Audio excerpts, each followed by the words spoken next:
The loneliest roads in America have a toll, but it isn't paid with money. For one trucker, the first notice of his debt came as a beautiful melodic whistle on an empty radio channel. Settle in for Echoed Chronicles. The story you're about to hear follows a man on a long, dark road, one that has already chosen his final destination. The air in the cab of the Kenworth was a familiar cocktail of stale coffee, vinyl, and the faint, ever-present perfume of diesel. For Ray, it was the smell of home, or what passed for home these last 12 years. He gripped the worn leather of the steering wheel, his knuckles white for a moment as he stretched his fingers, chasing away the pins and needles of a 5-hour stretch. Outside, the world was a blur of dark green and gunmetal gray under a sky that couldn't decide between rain and indifference. This was I-80 slicing clean through the gut of Nebraska. The sign for Kearney had faded into his rearview mirror an hour ago. Now there was just the road, a ribbon of wet asphalt stretching to a vanishing point somewhere in the west. He was pushing it. The load was 20 tons of mixed dry goods, bound for a distribution center in Sparks, Nevada, and the delivery window was tight.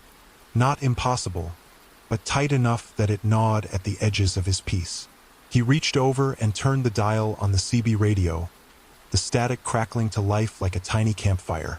Channel 19, the trucker's lifeline, was mostly quiet. A distant conversation about a way station near Cheyenne flickered and died. He left it on, the hiss and pop a low-grade companion against the drone of the Cummins engine and the rhythmic thump of the tires on the pavement seams. Ray took a sip of his coffee from the oversized steel thermos wedged into the cup holder. It was bitter, lukewarm, and perfect. He was a creature of routine, of small comforts in a life measured by mile markers and logbooks. A pre-trip inspection in the pre-dawn chill of a Chicago yard, the specific way the air brakes hissed when he pulled out of a truck stop, the solitary pleasure of watching the sun rise over a landscape most people only saw from 30,000 feet. He glanced at the photo tucked into the sun visor. It was his daughter, Chloe, age 10, grinning with a gap in her teeth at a school carnival. She was 16 now, and the gap-toothed smile was a polished, braces-straightened thing he only saw on a phone screen. He hadn't been there to see the braces come off. He'd been somewhere in East Texas hauling lumber. The thought came with the usual, dull ache. This run, the bonus for on-time delivery, was for her. A better laptop for her college applications. That was the mantra that kept his foot on the pedal. "Anybody got a bear report for me, eastbound out of Cheyenne?" A voice crackled through the CB, tinny and laced with a southern drawl. Another voice, closer and clearer, answered. "Clean and green all the way to North Platte. Good buddy. Keep the hammer down. 10-4, appreciate that." The channel fell silent again, save for the static. Ray adjusted his mirrors, his gaze sweeping from the road ahead to the massive box trailer trailing behind him. Everything looked good. The sky was getting darker, the clouds thickening into a solid, bruised-looking mass. The forecast had called for storms rolling over the Rockies, and it looked like they were arriving early. He just needed to make it to Little America, Wyoming, for his federally mandated 10-hour break.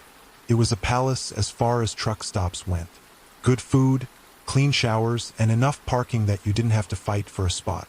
He was thinking about a steak dinner, a rare treat, when a new sound bled through the static. It wasn't a voice, not a human one anyway. It was a thin, high-pitched whistle, like the sound of wind blowing over the lip of an open bottle. It rose and fell in a strange, almost musical cadence. It lasted for maybe 10 seconds, then vanished, swallowed by the static. Ray frowned, tapping the side of the radio. Probably just interference. A cross signal from some local farm equipment or a radio tower. Still, it was a weird sound. He'd been on the road since he was 22, and he'd heard just about every strange broadcast, bleed-through, and sunspot-fueled anomaly the Citizens Band had to offer. This was different. It had felt close, like it was coming from inside the cab. He shook his head. He was tired, that's all. Pushing too hard. The first drops of rain began to spatter against the massive windshield, fat and lazy. Within minutes, it was a downpour, the wipers fighting to keep up, slapping a frantic rhythm against the glass. The world outside dissolved into a wash of gray and shimmering headlights from the sparse, oncoming traffic. The drone of the engine deepened as it pulled the grade, climbing almost imperceptibly toward the higher elevations of western Nebraska. He drove for another hour, the rain a constant, hypnotic drumming on the roof. The whistling sound didn't return. He'd almost forgotten about it, his mind occupied with calculations of speed, time, and fuel. He passed a sign, Cheyenne 112 miles. He was making good time. He'd be at Little America well before midnight. Then he saw the car. It was an old sedan, a boxy, dark-colored thing he thought might be a late 90s Mercury Grand Marquis, parked on the shoulder. Its lights were off. That was the first thing that struck him as odd. In a rainstorm this heavy, on the side of a major interstate, not having your hazard lights on was suicidal. As his headlights swept over it, he saw a figure in the driver's seat, motionless, looking straight ahead. Just a silhouette. No one was standing outside, no one was trying to flag him down. The car was just sitting there. Truckers see broken down vehicles all the time. But there was a stillness to this scene that made the hairs on Ray's arms prickle. The absolute lack of urgency. He checked his mirrors after he passed. The car remained, a dark shape rapidly shrinking in the rain-streaked glass, still without lights. He thought about calling it in on the CB, but what would he say? Saw a car on the shoulder. It was nothing, and yet it felt like something. He flicked the CB back to life. Hey, westbound traffic around mile marker 240. You got a four-wheeler dark on the shoulder.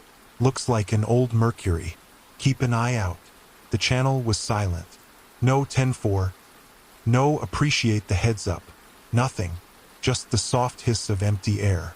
Ray felt a prickle of annoyance. He tried again. Breaker 19, how about a radio check? The static answered. It was possible his signal was weak, or that there was just no one close enough to reply. But on I-80, even in a storm, that was unusual. Felt like the whole world had suddenly gone quiet. It was then that the whistling sound returned. This time it was clearer, louder.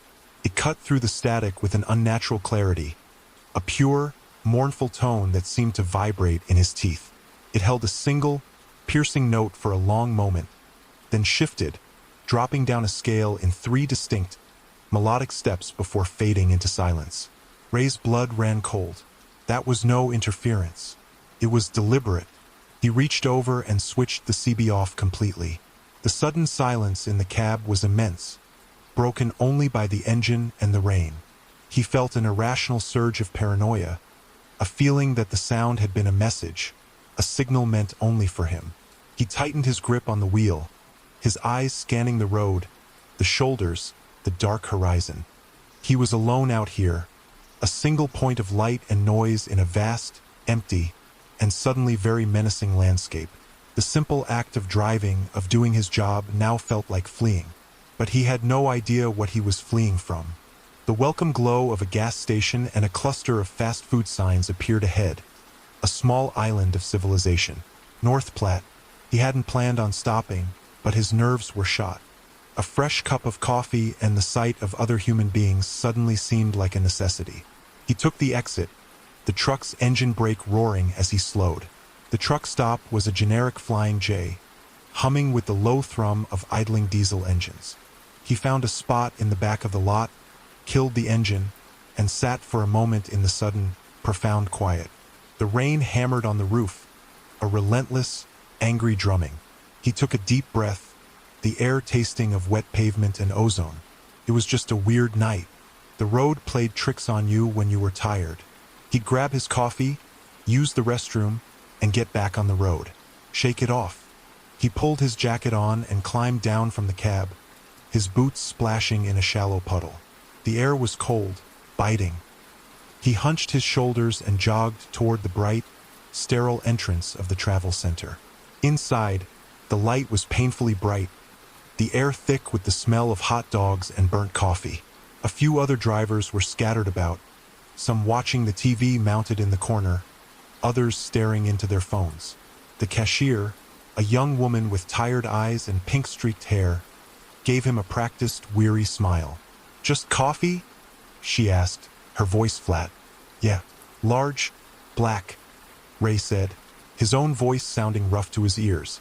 As he filled his cup at the station, he glanced out the large plate glass windows toward the parking lot.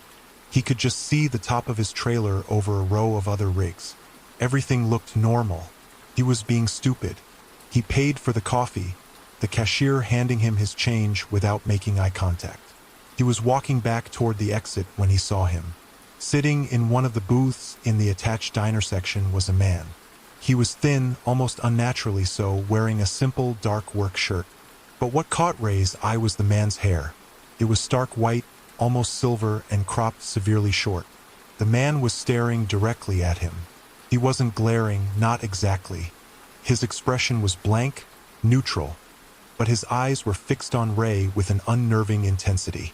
They were pale, the color of a winter sky. Ray met the man's gaze for only a second before looking away, a jolt of alarm running through him.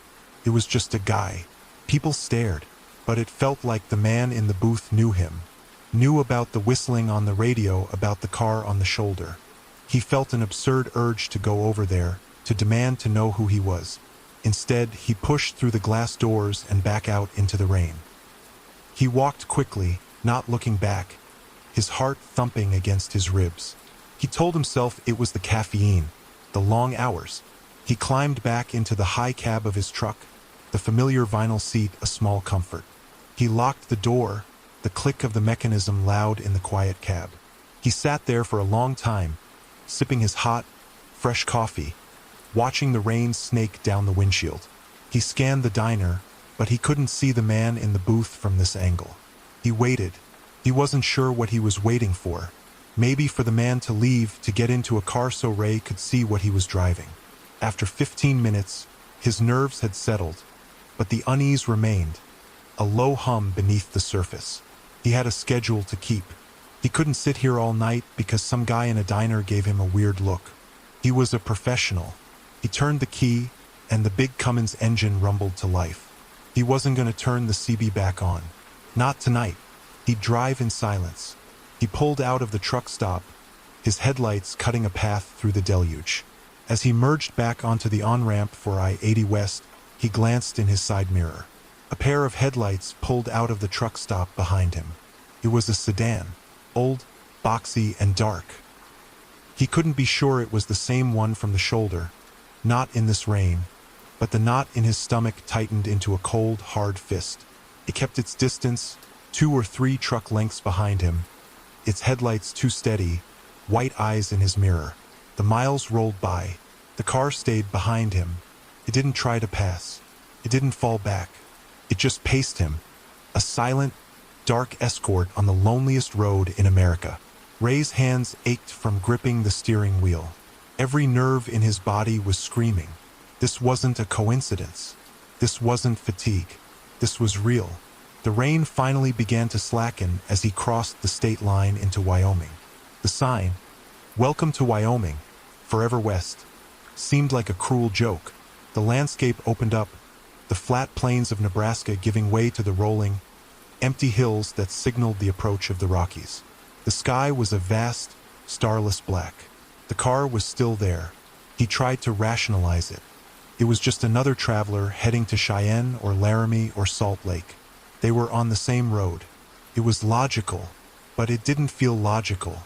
It felt like being stalked. He passed a rest area, the blue sign a welcome promise of light and potential safety. On an impulse, he flicked on his turn signal and pulled into the ramp. He'd stop. He'd let the car pass. He needed to know. He pulled into the car parking area, deliberately taking up 2 spots, and killed his lights. The rest area was deserted. A single, flickering lamp post cast long, distorted shadows. He watched his mirror, his breath held tight in his chest. The sedan's headlights followed him down the ramp. It didn't continue on the interstate, pulled into the rest area too. It didn't park in one of the car spots. It rolled slowly, deliberately, into the truck parking area, 100 yards away, and parked under the long shadow of another, darkened rig. And then its headlights went out. Ray was trapped. He was in a massive, powerful truck, but he had never felt more vulnerable. The man in the silver-white hair, the dark sedan, the whistling on the radio, they were all connected. He was being hunted, and he had just led his pursuer into a trap where he was the bait. He reached for his phone, his fingers trembling. He would call the police, the highway patrol. But what would he say? A car followed me into a rest stop. They would think he was crazy, paranoid, a crank. He scrolled through his contacts and pressed the button for Chloe. He just needed to hear her voice. It went to voicemail. "Hey, it's Chloe. You know what to do." Beep. "Hey, sweetie. It's Dad," he said, his voice a low, shaky whisper. "Just calling to check in. I'm in Wyoming. The weather's a little rough, but I'm making good time. I love you. I'll call you in the morning." He hung up, the silence rushing back in, heavier than before. He looked across the dark lot. The sedan was just a shape, a lump of black against black. There was no movement, nothing. Maybe the driver had just fallen asleep. Maybe it was all a terrifying, unbelievable coincidence. He waited for what felt like an eternity, his eyes burning from staring into the darkness. 5 minutes, 10, nothing. He couldn't stay here all night. The delivery schedule was still a fact. He had to move. Slowly, quietly, he turned the key. The engine turned over with a roar that felt obscenely loud in the silent lot. He switched on his lights, flooding the area with bright, white light. The sedan was gone. The spot where it had been parked was empty. There was only one exit from the rest area. It would have had to pass right by him to get back on the interstate. He hadn't heard a thing. He hadn't seen headlights. It had just vanished. Ray felt a wave of dizziness. He gripped the dashboard. Had he imagined it? Had he dozed off for a second and missed it leaving? No. He had been wide awake, every sense on high alert. It was there, and then it wasn't. He put the truck in gear, his hands slick with sweat on the wheel. He pulled out of the rest area, his eyes scanning every shadow. As he merged back onto I-80, the highway felt different. The emptiness was no longer passive. It was active, watchful.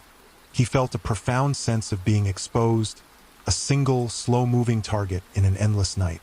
He pushed the accelerator, the engine whining in protest as he urged the heavy rig faster, chasing a dawn that felt a lifetime away. The drive to Little America was a 2-hour eternity. Ray didn't see the dark sedan again. He saw other cars, other trucks, their lights a brief, fleeting comfort before they were gone. But every pair of headlights in his mirror sent a fresh jolt of adrenaline through his system. He felt like a wire pulled too tight, ready to snap. When the sprawling, impossibly bright oasis of the Little America Travel Center appeared on the horizon, he almost wept with relief. It was more than a truck stop. It was a fortress of light against the oppressive, watching darkness of the Wyoming night. He pulled in, found a spot in a well-lit row close to the main building, and shut down the engine. The silence was a mercy. He sat for a full minute, just breathing. He was safe. There were hundreds of people here. Cameras. Security. Nothing could happen to him here. He finally allowed himself to believe it. He made a meticulous entry in his logbook, his handwriting shakier than usual. Then he grabbed his shower kit and his phone and locked the cab behind him. The main building was bustling, even at this late hour. The sound of conversations, the clatter of cutlery from the diner, the cheerful beep of cash registers. It was the most beautiful music he had ever heard. He avoided looking at the faces of the other patrons. A part of him terrified he would see those pale eyes, that shock of silver-white hair. He paid for a shower, and the hot water felt like it was washing away more than just the grime of the road. It was washing away the fear, the paranoia. Standing under the steaming spray, he went over the events of the night. A weird sound on an old radio, a broken-down car, a creepy guy in a diner, a car that happened to be going the same way he was, a car he lost track of at a rest stop. When he laid it all out, piece by piece, it sounded mundane, explainable, the product of a tired mind on a long, dark road. He was a 48-year-old man, not a character in a ghost story. He finished his shower, feeling renewed, almost foolish. He decided to get that steak after all. He sat in a booth in the 24-hour diner, the red vinyl sticking to his clean jeans. He ordered a New York strip, medium rare with a baked potato. He ate slowly, savoring every bite, forcing himself to relax. He watched the other drivers, listened to their easy laughter and shop talk. This was his world. It was normal. It was safe. After he finished his meal, he paid at the counter and walked back toward his truck. The night was cold and clear, the rain clouds having passed, leaving behind a sky littered with brilliant, sharp-edged stars. The air was clean and thin. He felt better. He felt sane. He was about 20 yards from his rig when he saw it. Tucked under his driver's side wiper blade was a piece of paper. Not a flyer or a receipt. It was a folded piece of coarse, gray paper. His heart, which had just returned to its normal rhythm, began to pound a frantic, heavy beat against his ribs. His hands went cold. He walked toward the truck as if wading through deep water. Every instinct screamed at him to get in the cab, start the engine, and drive away. Don't touch it. Don't look at it. But he couldn't. He had to know. With a trembling hand, he pulled the folded paper from under the wiper. It was heavy like construction paper. He unfolded it. There was no writing on it. It was a drawing. A child's drawing, done in thick, black crayon. The lines were clumsy, amateurish. It was a picture of a big rig, a long-nosed truck just like his, and standing beside the truck was a stick figure. A tall, thin stick figure. Above its round head, the child had scribbled a mess of jagged lines. At first, Ray couldn't figure out what it was supposed to be. Then he realized. It was hair. Wild, spiky hair, colored in with a silver crayon that glittered faintly in the harsh sodium light of the parking lot. Ray's breath hitched in his throat. His blood turned to ice. He looked wildly around the parking lot. It was full of trucks, but most were dark, their drivers asleep. A few drivers milled about, but no one was paying him any attention. There was no sign of the man, no sign of the dark car. Who had put this here? How did they know? The drawing was of his truck. The figure was the man from the diner, the man with the silver hair. He felt a dizzying sense of vertigo, as if the solid asphalt of the parking lot had suddenly tilted beneath his feet. He wasn't paranoid. He wasn't imagining things. This was a message. This was a threat. He scrambled into his cab, fumbling with the keys, his hands shaking so badly he could barely fit the key in the ignition. He locked the door and threw the deadbolt. He stuffed the drawing into the glove compartment, wanting it out of his sight. He sat in the driver's seat, his heart hammering, trying to think. His 10-hour break. He was legally required to stay put for 10 hours. If he pulled out of here now, he'd be in violation. It would show up on his electronic log. He could lose his job. But the thought of staying here, sitting in this cab for hours, a stationary target, was unbearable. He looked at the clock on the dash. He'd been here for just under 2 hours. 8 more to go. 8 hours of waiting in a glass box, wondering if the man with the silver hair was out there somewhere, watching him, wondering what would happen next. Sleep was an impossibility. He turned on the small cab light and pulled out his phone. He had to tell someone. He couldn't call the police. The drawing wasn't a crime. It would only make him sound more unhinged. He thought of his dispatcher, Jolene. She was practical, no nonsense. Maybe she would have some advice. It was late, but she was used to calls at all hours. He found her number and pressed call. It rang twice. "This is Jolene," she answered, her voice crisp and awake. "Jolene, it's Ray. Ray Porter." "Ray, everything all right? Your log shows you're at Little America. You're making great time." "Yeah, I'm here." "Listen, Jolene, something strange is going on." He tried to keep his voice steady to sound rational. He recounted the whole night, starting with the whistling on the CB. He told her about the car on the shoulder, the man in the diner, how the car followed him to the rest stop and disappeared. He finished by telling her about the drawing he'd just found. There was a long silence on the other end of the line. For a moment, Ray thought the call had dropped. "Jolene, are you there?" "I'm here, Ray," she said, her voice different now, quieter. "The man you saw in the diner, The one with the silver hair. What did his eyes look like? The question was so specific, so odd, that it threw him. What? I don't know. Pale, I guess. Light-colored. Why? Another pause, longer this time. When she spoke again, her voice was strained. Ray, you need to listen to me very carefully. Do not leave the truck stop. Stay in your cab. Keep the doors locked. Don't talk to anyone. Don't open the door for anyone, no matter what they say. Do you understand? Jolene, what's going on? Who is he? I can't explain over the phone. Just stay put. I'm gonna make a few calls. I'll call you back. Don't go to sleep. Whatever you do, Ray, stay awake. Before he could ask another question, she hung up. Ray stared at his phone, a new, more profound dread settling over him. Jolene knew something. Her reaction wasn't skepticism. It was fear. She knew who the man with the silver hair was. The knowledge wasn't comforting. It was terrifying. It meant that this wasn't random. It wasn't a drifter or a highway psycho. It was something known, something with a history. He was no longer just a trucker dealing with a weird night. He was part of something else now, something he didn't understand. And he had the sickening feeling that Jolene, his dispatcher, his link to the normal world, was a part of it, too. The well-lit, bustling truck stop no longer felt like a fortress. It felt like the center of a spider's web, and he was the fly who had just realized he was caught. The finality of the click as Jolene hung up echoed in the cab louder than a gunshot. Ray sat frozen, the phone still pressed to his ear, listening to the dead air.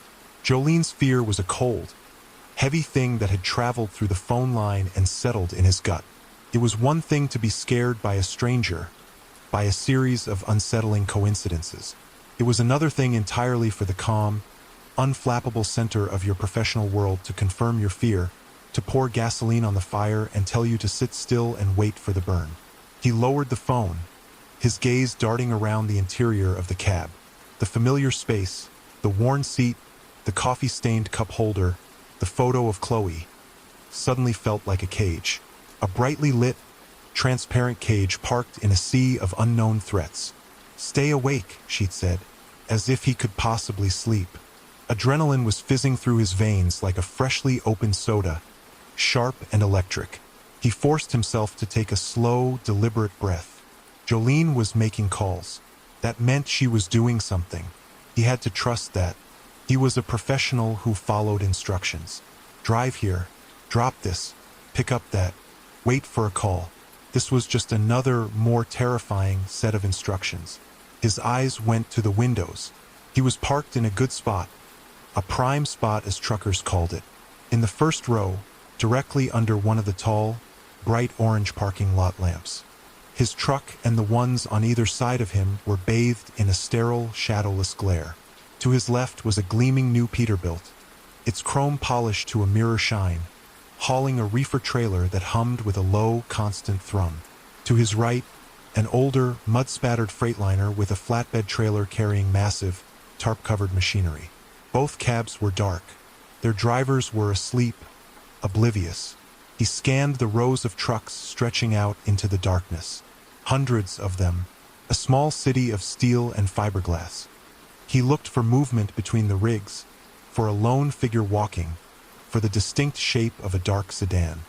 He saw nothing but the slow, rhythmic sweep of headlights from the interstate, a river of distant, normal life. What had Jolene's question meant? What did his eyes look like? It was so specific, so strange. It implied she wasn't just familiar with a type of person, but with this specific man. Had another driver reported him? Was this something that had happened before? Trucking was a world of stories, of legends and ghost tales whispered over the CB on long, lonely nights. The black dog of I-40, the ghost lights of the Pennsylvania Turnpike. Every driver knew the stories. They were a way to pass the time, to give a name to the formless anxiety of the road. But they were just stories. This was not a story. This was a drawing under his wiper blade and a voice of genuine panic from his dispatcher. His phone buzzed in his hand, and he jumped, nearly dropping it. It was a low battery warning, 15%. Of course, he'd forgotten to plug it in when he'd stopped. He fumbled for his charging cable, his fingers feeling thick and clumsy. He plugged the phone into the dashport, relief washing over him as the charging icon appeared. That phone was his only link to Jolene to help. Losing it would be like cutting the rope on a deep-sea dive. He leaned back in his seat, the vinyl groaning in protest. He had to stay calm. He had to think. He tried to piece it together. The whistling on the CB, a high melodic sound. It hadn't sounded human. It had felt wrong, like a bird call from a species that shouldn't exist. Was that how he called to people? A signal? Had Ray answered somehow without knowing it? And the car, a dark Grand Marquis, the kind of anonymous, forgettable car that cops or federal agents used to drive. But it hadn't felt like law enforcement. It had felt predatory. Its silence, its lack of lights, was an aggressive act. It wasn't just hiding. It was broadcasting its own menace. His mind kept circling back to the man in the diner. The thin frame, the severe haircut, and the eyes. He tried to recall them more clearly, not just pale. They were almost colorless, like faded photographs. There was a stillness in his gaze, a complete lack of any discernible emotion. Not anger, not curiosity, just observation, like a scientist studying an insect before pinning it to a board. Ray shuddered, rubbing his arms. The cab was cold, but the chill was coming from inside him. He thought about Chloe again, the laptop for her college applications. He was doing this for her, to give her a better start than he'd had. He'd dropped out of community college after a year to work with his dad in construction. When his dad's back gave out, the money dried up. Trucking had been the answer, a good, honest living. It cost him time with his family, cost him seeing his daughter grow up, but it paid the mortgage and kept the lights on. It was a trade he'd made, like millions of other men and women on the road. A sacrifice. He had never once thought that the job could cost him more than time. A sharp knock on his passenger side door made him levitate out of his seat. His heart seized in his chest, a painful, violent lurch. He stared at the window, his breath caught in his throat. Standing outside, illuminated by the orange lamp, was a man. He was heavy-set, with a thick, graying beard and a greasy baseball cap pulled down low. He was wearing the uniform of the truck stop security. He knocked again, rapping his knuckles sharply on the glass. Ray didn't move. He didn't breathe. Jolene's voice was a siren in his head. Don't open the door for anyone, no matter what they say. The guard cupped his hands around his eyes, peering in. Ray was in plain sight, sitting in the driver's seat, staring right at him. The guard's expression was one of mild annoyance. He motioned with his hand, a roll down the window gesture. Ray stayed completely still. His mind was screaming. Was this a test? Was this him? In disguise? No, this man was big, beefy. The man in the diner was rail-thin. But what if he wasn't alone? What if this was his partner? The guard sighed, a visible puff of vapor in the cold air. He pulled a large flashlight from his belt and shone it directly into the cab, into Ray's eyes. Ray flinched, throwing a hand up to shield his face. Everything all right in there, driver?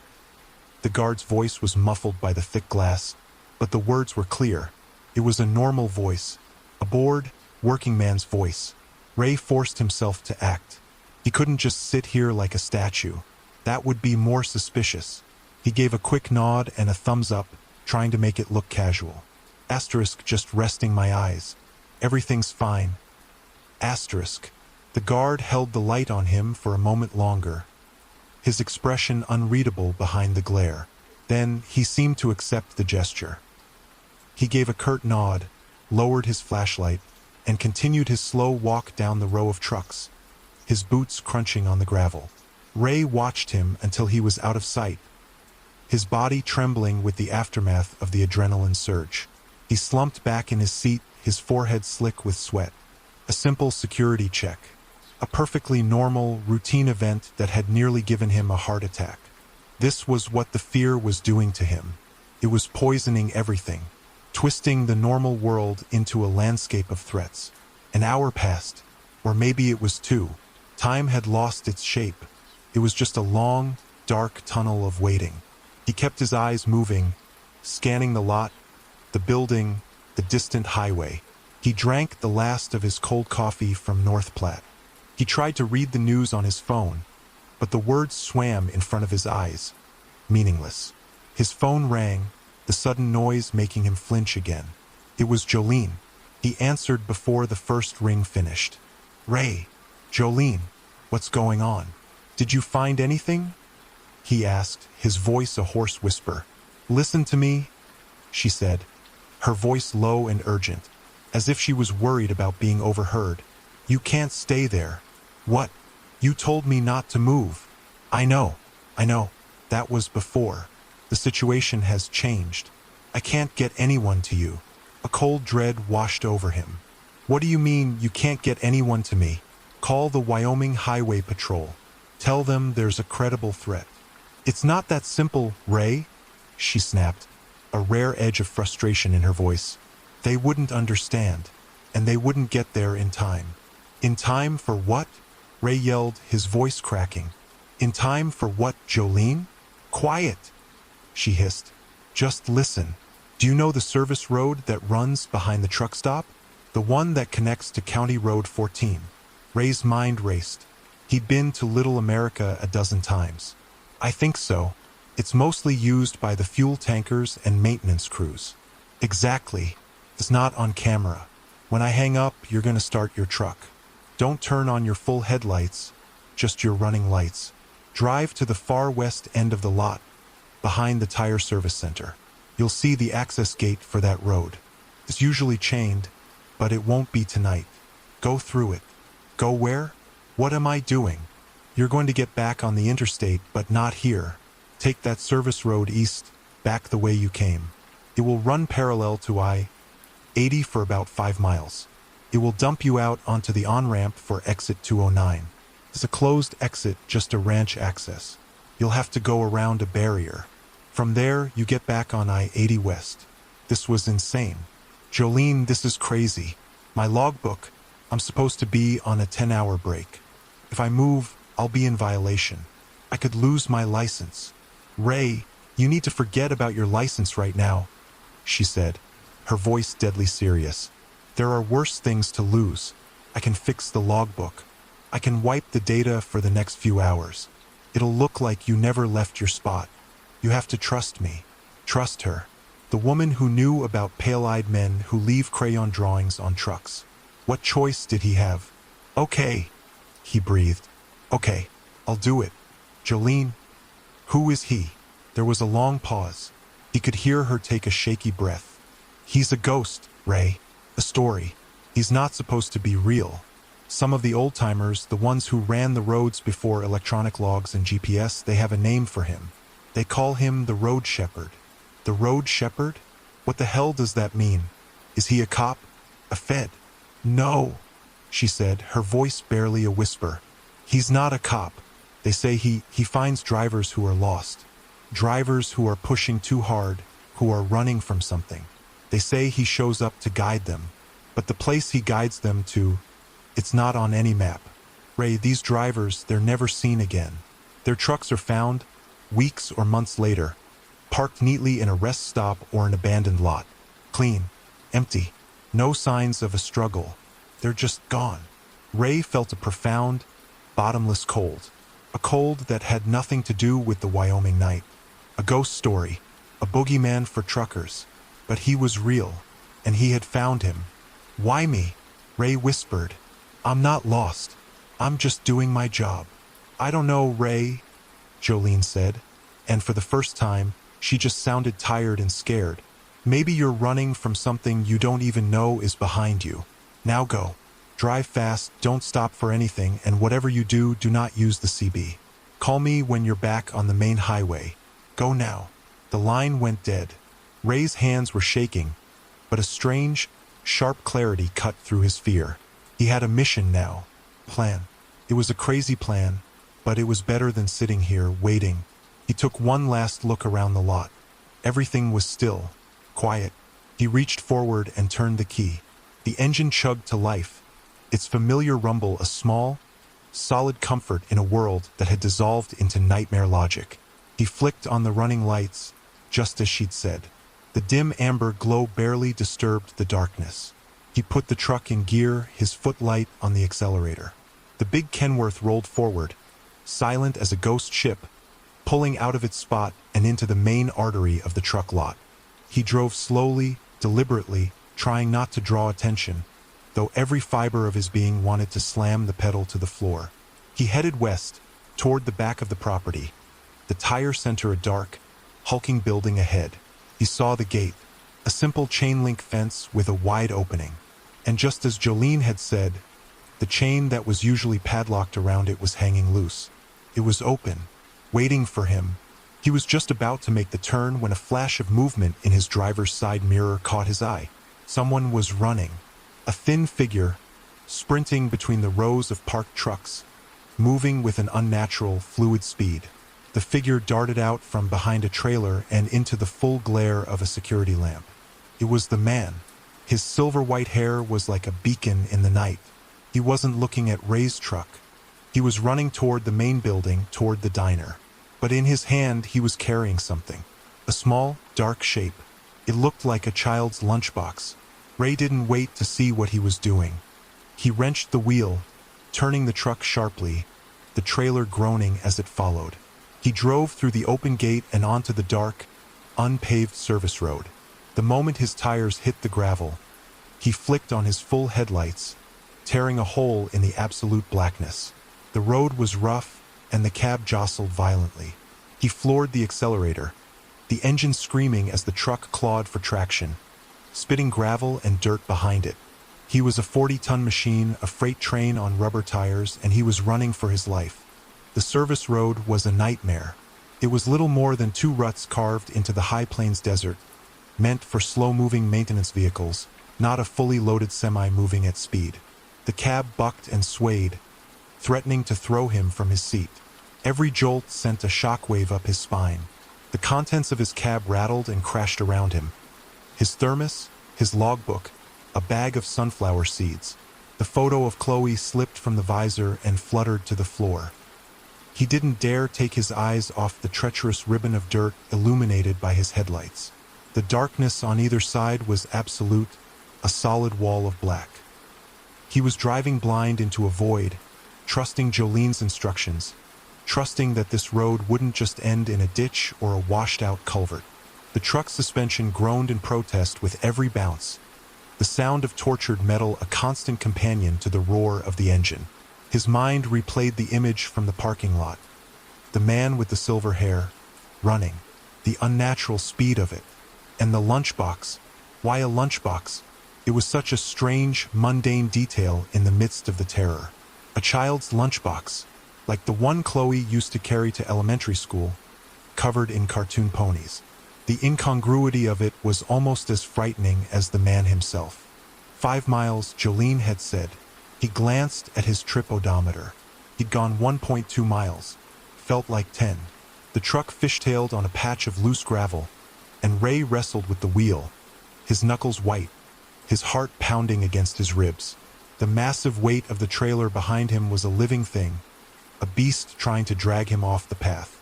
He corrected, overcorrected, then finally brought it back in line. He risked a glance in his mirrors. The bright lights of Little America were shrinking behind him, a distant, false promise of safety. There were no other lights on the road. He was alone, but he didn't feel alone. He felt watched. He felt pursued, even though there was nothing to see but an empty, churning cloud of dust in his wake. The Road Shepherd. The name was absurd, almost biblical. A shepherd doesn't hunt his flock. A shepherd guides them, protects them. But Jolene's words echoed in his head. The place he guides them to, it's not on any map. He wasn't being guided. He was being herded, culled. He passed the 3-mile mark. The service road began to climb a gentle rise, and the ground became rockier, the ride even more punishing. He had to slow down, gearing down to keep the engine from screaming, the transmission from giving out. Every second he lost felt like a victory for the thing that was behind him. Then, up ahead, he saw it, a flicker of red light. He slowed further, his foot hovering over the brake. As he crested the rise, he saw the source, A set of flashing railroad crossing lights, out here in the middle of nowhere. There were no tracks visible in the darkness, just the two red lights, blinking in a steady, hypnotic rhythm, and a white, wooden crossing arm barring the road.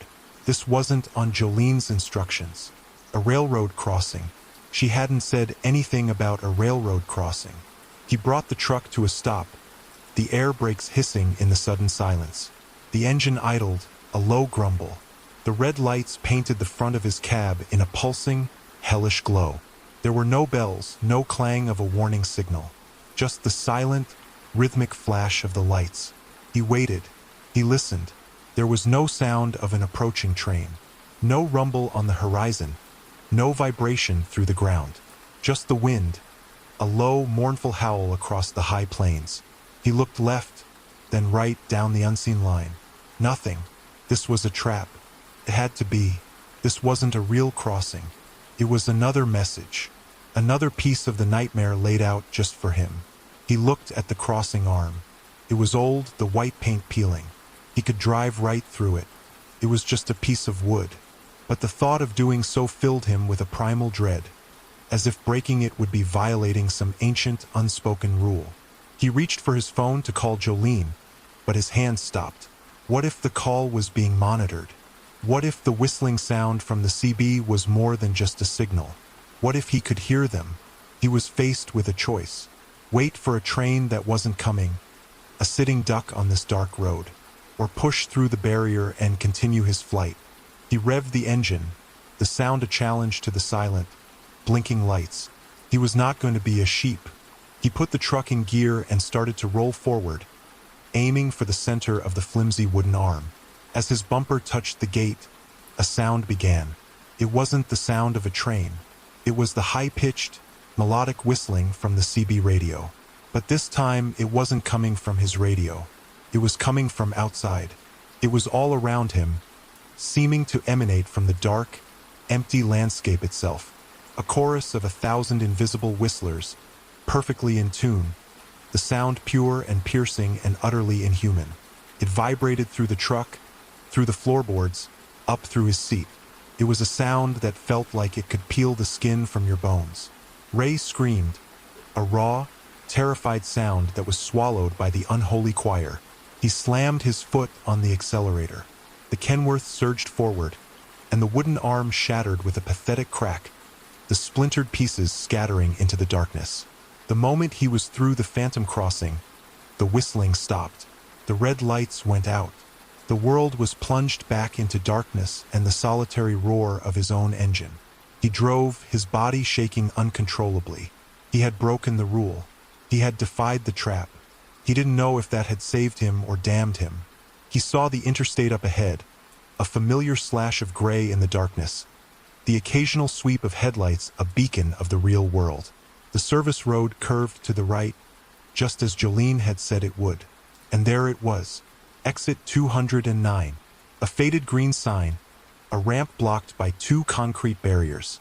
There was just enough room for a truck to squeeze between them. He navigated the tight space, the edge of his trailer scraping against the concrete with a screech of metal on stone. Then he was on the ramp, smooth asphalt under his tires.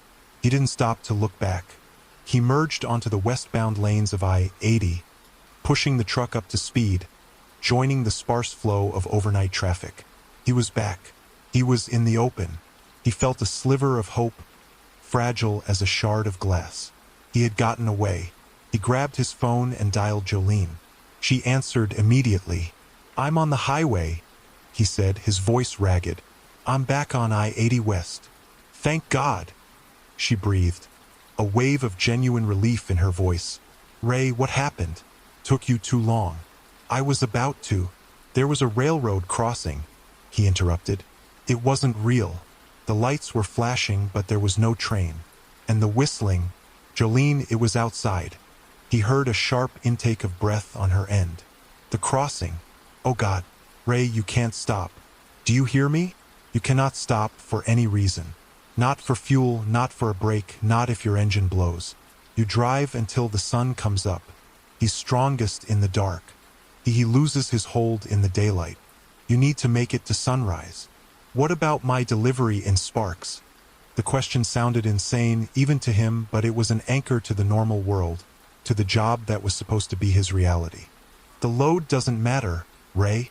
Nothing matters but driving. Head for Salt Lake City. It's big, it's bright. There are too many people, too much light for him to work easily. Find the biggest, busiest truck stop you can find when the sun is fully up, and park it. We'll figure out the rest from there. Just stay on the main interstate. No more back roads. No more shortcuts. Okay, Ray said, his mind numb. Salt Lake. Drive till sunrise. I'll stay on the line with you for a while, she said, her voice softer now. Just to be here. Thanks, Jolene, he said, the words catching in his throat. For the next hour, they didn't talk much. Jolene would ask him for his mile marker every 10 minutes. He'd answer and she'd confirm. Her presence on the phone was a thin, vital thread connecting him to sanity. The miles rolled by. The dark, empty plains of Wyoming gave way to the foothills of the Uinta-Wasatch National Forest. The road began to climb in earnest, the truck's engine laboring as it pulled the heavy grades. The world outside was a shifting tapestry of rock faces and pine trees, stark and colorless in his headlights. He passed Evanston. The sky in the east was still a deep, impenetrable black. Sunrise was still hours away. He was coming down a long, steep grade when he saw the flashing lights up ahead. Blue and red. Police cars. A roadblock. His heart sank. Jolene, he said, his voice tight. There's a roadblock up ahead. It looks like the highway patrol. What? No, that can't be, she said. There are no incidents reported on that stretch. Are you sure? I'm sure. They're blocking all the lanes. They're diverting traffic off the exit. He saw the sign. Exit 18. An exit for a scenic overlook and a small state park. Don't stop, Ray, Jolene said, her voice rising in panic. Don't stop for them. Jolene, they're cops. There are 4 cars, maybe 5. They'll shred my tires, they'll arrest me. I can't just run a police roadblock. It's not a real roadblock, she almost screamed. He's trying to get you off the main road again. It's another trick, like the crossing. Ray looked at the scene ahead. It looked real. Uniformed officers were standing in the road, waving bright orange flashlights, directing the sparse traffic down the off-ramp. A couple of cars and another semi were already dutifully pulling off the interstate. It looked completely, terrifyingly official. But then he saw it. One of the officers, standing near the front of the line, turned his head. His profile was illuminated by the flashing lights of a cruiser. Underneath the state trooper hat, his hair was a shock of brilliant, unmistakable silver white. It's him, Ray whispered into the phone, a cold, calm certainty settling over him. The fear was so immense, so absolute, that it had cycled back around to a strange, detached resolve. He's here. Ray, no, Jolene pleaded. I can't run the roadblock, Jolene. They'll stop me, but I'm not taking that exit. I'm not letting him take me off this road. What are you going to do? Ray didn't answer. He took a deep breath, his hands steady on the wheel. He looked at the roadblock ahead, at the figure directing traffic toward the dark exit ramp. He looked at the wide, grassy median separating the westbound and eastbound lanes of I-80. He downshifted, the engine roaring in protest. He tightened his grip on the wheel and aimed his truck not at the roadblock, but at the space between it and the median. Ray, what are you doing? Jolene screamed into the phone. My job, he said, and stomped his foot on the accelerator. Delivering the load. The Kenworth surged forward like a charging bull. He saw the trooper with the silver hair turn his head, his pale eyes locking with Ray's through the windshield. For a fraction of a second, Ray saw an expression on that face. It wasn't anger. It was surprise. Ray wrenched the wheel to the left. The truck careened off the pavement, hitting the soft earth of the median with a bone-jarring impact. Dirt and grass exploded from under the tires. He was going to cross the median. He was going to get into the eastbound lanes and drive the wrong way down the interstate if he had to. Anything to stay on this road. Anything to stay in the light. The Kenworth tore through the median like a plow through soft soil. The steering wheel bucked violently in Ray's hands, a living thing trying to wrench itself free. The cab filled with the smell of wet earth and torn grass. For a terrifying second, the truck tilted, the passenger side wheels lifting from the ground, and he thought the whole rig was going to roll, a 40-ton catastrophe of steel and freight. But gravity and momentum won out, and the wheels slammed back down, sending another brutal shock through the chassis. He was through. He'd crossed the Rubicon of the interstate median. His headlights now sliced into the eastbound lanes. A lone car, a half-mile down the road, swerved, its lights flashing in panic. Ray didn't care. He hauled on the wheel, turning the massive truck in a wide, desperate arc, the trailer protesting with a deafening screech as its tires scraped across the asphalt. He was now pointing west again, but in the eastbound lanes, driving head-on into the flow of any potential traffic. He risked a glance in his mirror. The roadblock was chaos. The flashing lights were no longer in a neat line.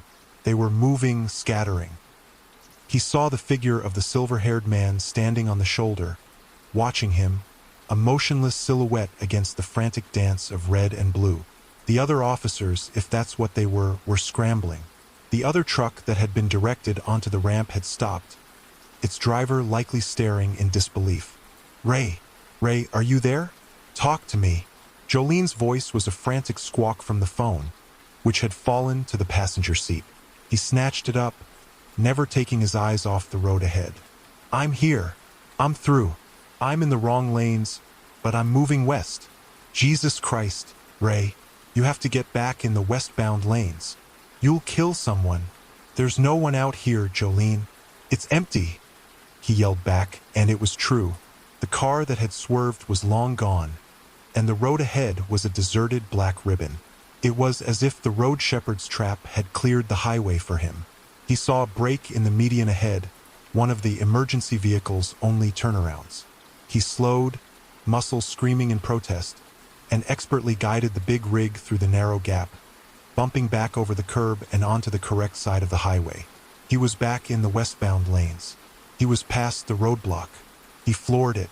The engine, which had been abused and pushed to its limits, responded with a deep, guttural roar.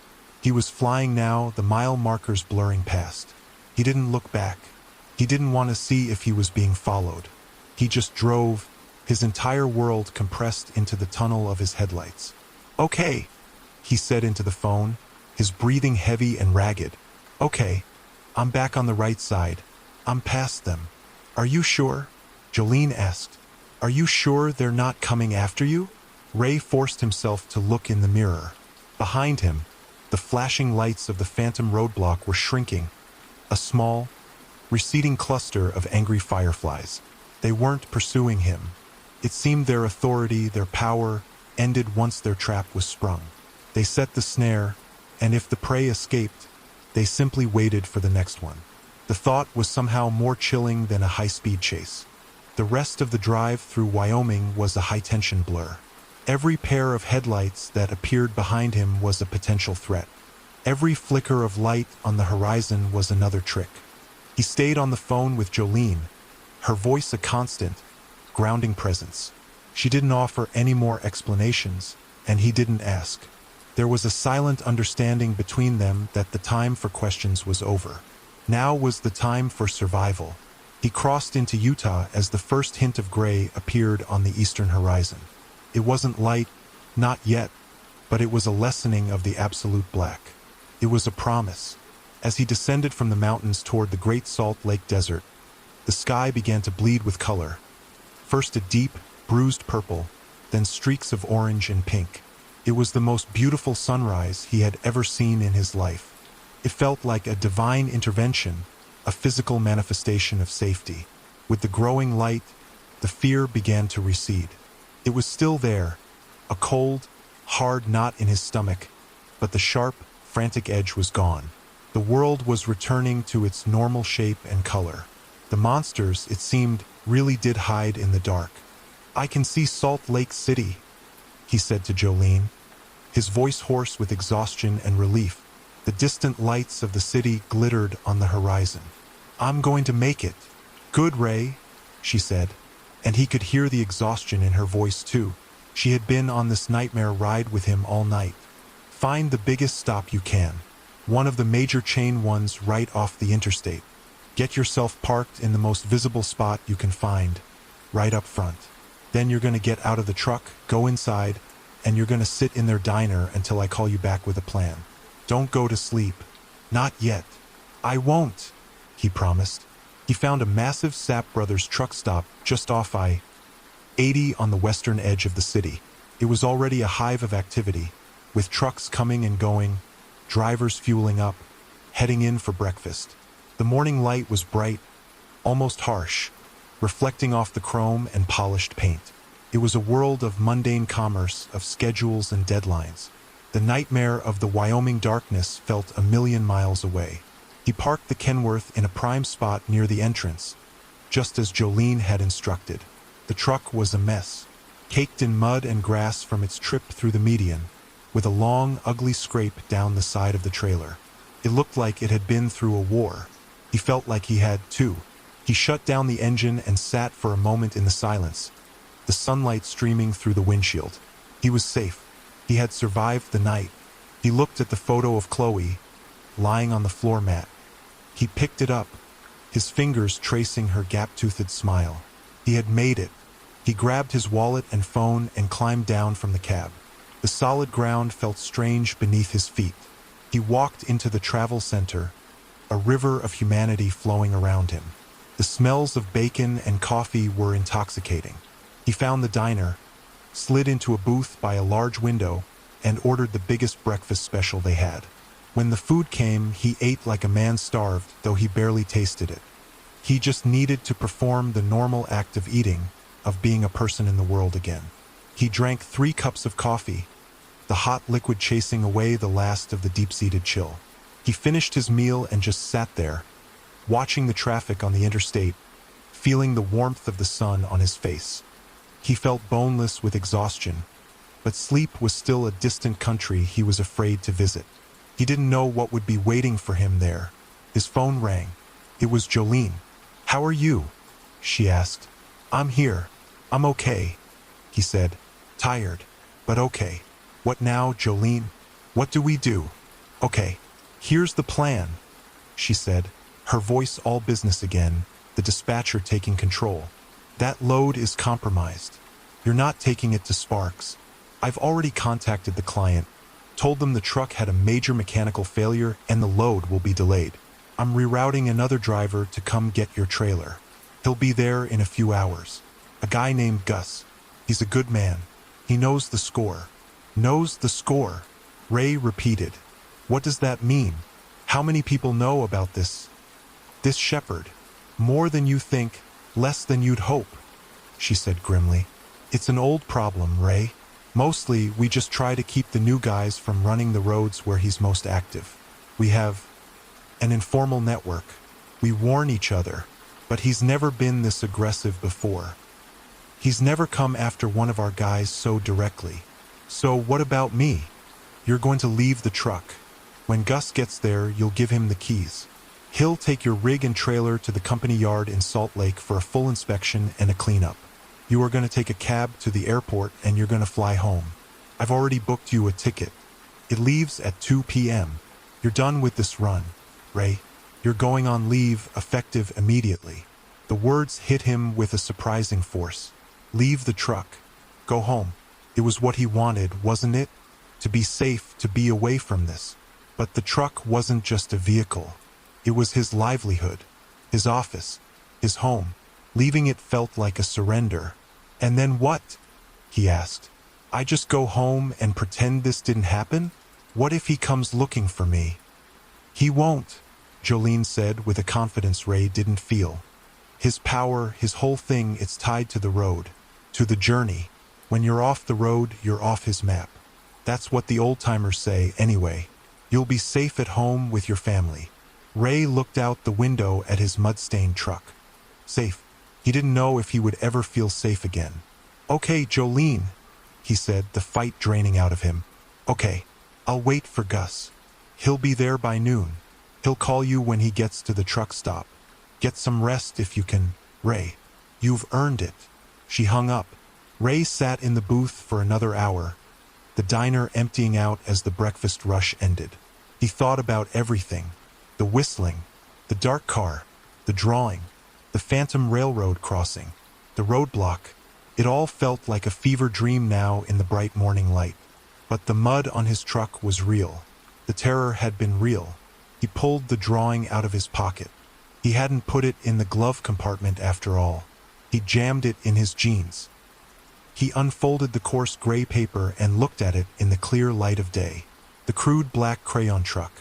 The tall, thin stick figure with the spiky, glittering silver hair. As he looked closer, he saw something he hadn't noticed before in the dark parking lot. There was another detail. A small, clumsy shape drawn in the stick figure's hand. It was a little box with a handle on top.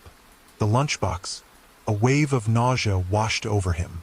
The artist hadn't just been drawing the man. They had been drawing the future. The man running toward the diner with the lunchbox in his hand. What had been in it? What was he going to do? A new thought, cold and sharp, cut through his exhaustion. He had assumed the road shepherd was after him. But what if he wasn't the target? What if he was just the messenger? The lure? The man had been running toward the diner.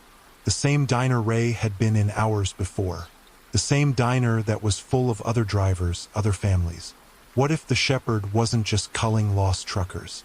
What if he was collecting them? What if the lunchbox was for someone else? He had to get out of here.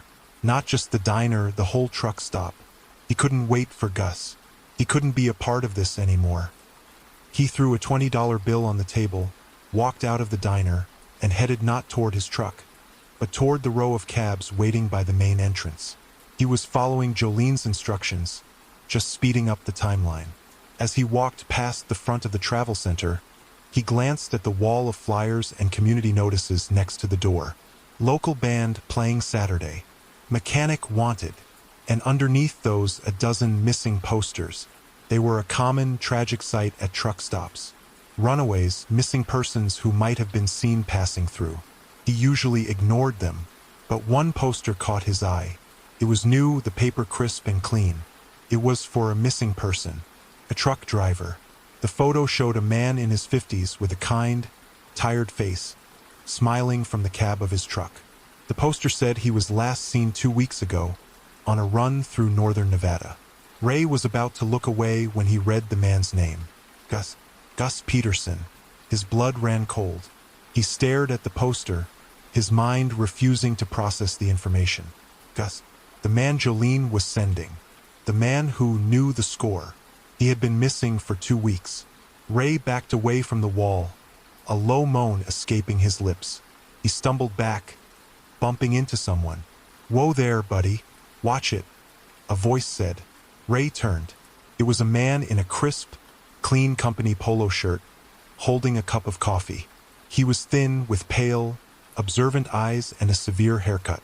His hair was a startling, brilliant silver white. He wasn't wearing a trooper's hat now. He just looked like another traveler. He held up his hands in a gesture of placation. "My apologies," the man said, his voice a calm, smooth baritone. It held no menace at all. It was a reasonable voice, a kind voice. "Didn't mean to startle you. You look like you've seen a ghost." The man smiled, a small, tight-lipped smile that did not reach his pale eyes. And in his left hand, he was holding a child's lunchbox. It was red and faded, with cartoon ponies on the side. The world seemed to warp and bend at the edges. The ambient noise of the truck stop, the distant hiss of air brakes, the murmur of conversation, the clatter of the diner, faded to a dull, insignificant roar. All that existed for Ray was the man standing in front of him. The polite smile, the pale, bottomless eyes, and the ridiculous, terrifying lunchbox. Ray's throat closed up. He tried to speak, to scream, to do anything, but all that came out was a strangled gasp. He took a step back, his legs feeling like they were made of sand. "You look like you've had a long night," the man continued, his tone conversational, as if they were two strangers making small talk about the weather. He took a small sip of his coffee. "The roads can be unforgiving," They take a toll. Ray stumbled back another step, his heel catching on the edge of the curb. He flailed for a moment, windmilling his arms, before crashing down hard on the pavement. The impact sent a jolt of pain up his spine, but it was a distant sensation, overshadowed by the tidal wave of pure terror. The man with the silver hair didn't laugh. He didn't mock. He simply looked down at Ray with an expression of mild, detached concern. "You should be more careful. A fall like that can be dangerous." He extended a hand, a clean, slender hand, offering to help him up. Ray scrambled backward on the pavement, crab walking away from the offered hand as if it were a venomous snake. "Stay away from me," he croaked, his voice a raw, broken thing. The man withdrew his hand and sighed, a small, weary sound. "I'm not going to hurt you, Ray. That was never the intention." He knew his name. Of course he knew his name. He had known everything else. "What do you want?" Ray managed to ask, pushing himself up onto his knees. He looked around wildly. People were walking by, a family with small children, a group of other drivers. They glanced at the scene. One man on the ground, another standing over him, but no one stopped. No one seemed to see the sheer wrongness of it. They just saw a clumsy trucker and another traveler. They couldn't see the monster. "Want?" the man mused, tilting his head slightly. He looked up at the bright Utah sky. "That's a complicated question. On a personal level, I want very little. But my work requires things. It requires balance." He looked back down at Ray, his gaze piercing. "The road is a hungry place, Ray. Takes and it takes. Takes time from families, it takes health, it takes lives in moments of twisted steel. It runs a deficit. My job is to balance the books." "The missing drivers," Ray whispered, the realization dawning in all its horror. "Gus, the others. You're not just taking them. You're what? A sacrifice?" The man's smile returned, a little wider this time. It was a chilling sight. "Sacrifice is a dramatic word. I think of it more as a transfer, a toll, a soul for the road, to keep it from taking one of its own. A driver who is already lost, who has given up everything, in exchange for one who might not have to. Like the driver of that minivan with the two little girls who you almost hit when you ran my roadblock. The road was hungry this morning. It wanted a family. I offered it a trucker from Cheyenne instead. Balance." Ray stared at him, his mind reeling. This was insanity. This was the rambling of a lunatic. But the memory of the phantom crossing, the impossible disappearance of the sedan, the face on the missing poster, it all screamed that this was a lunatic who could bend the rules of reality. "And me?" Ray asked. "Why me? I wasn't lost." "Weren't you?" the man asked softly. "Running yourself into the ground for a daughter you never see. Pushing legal limits for a bonus to buy a laptop, a substitute for your own presence. Trading your life in hours and days for dollars and cents. You were more lost than most. You just hadn't realized it yet. I was going to offer you a way out, a permanent detour.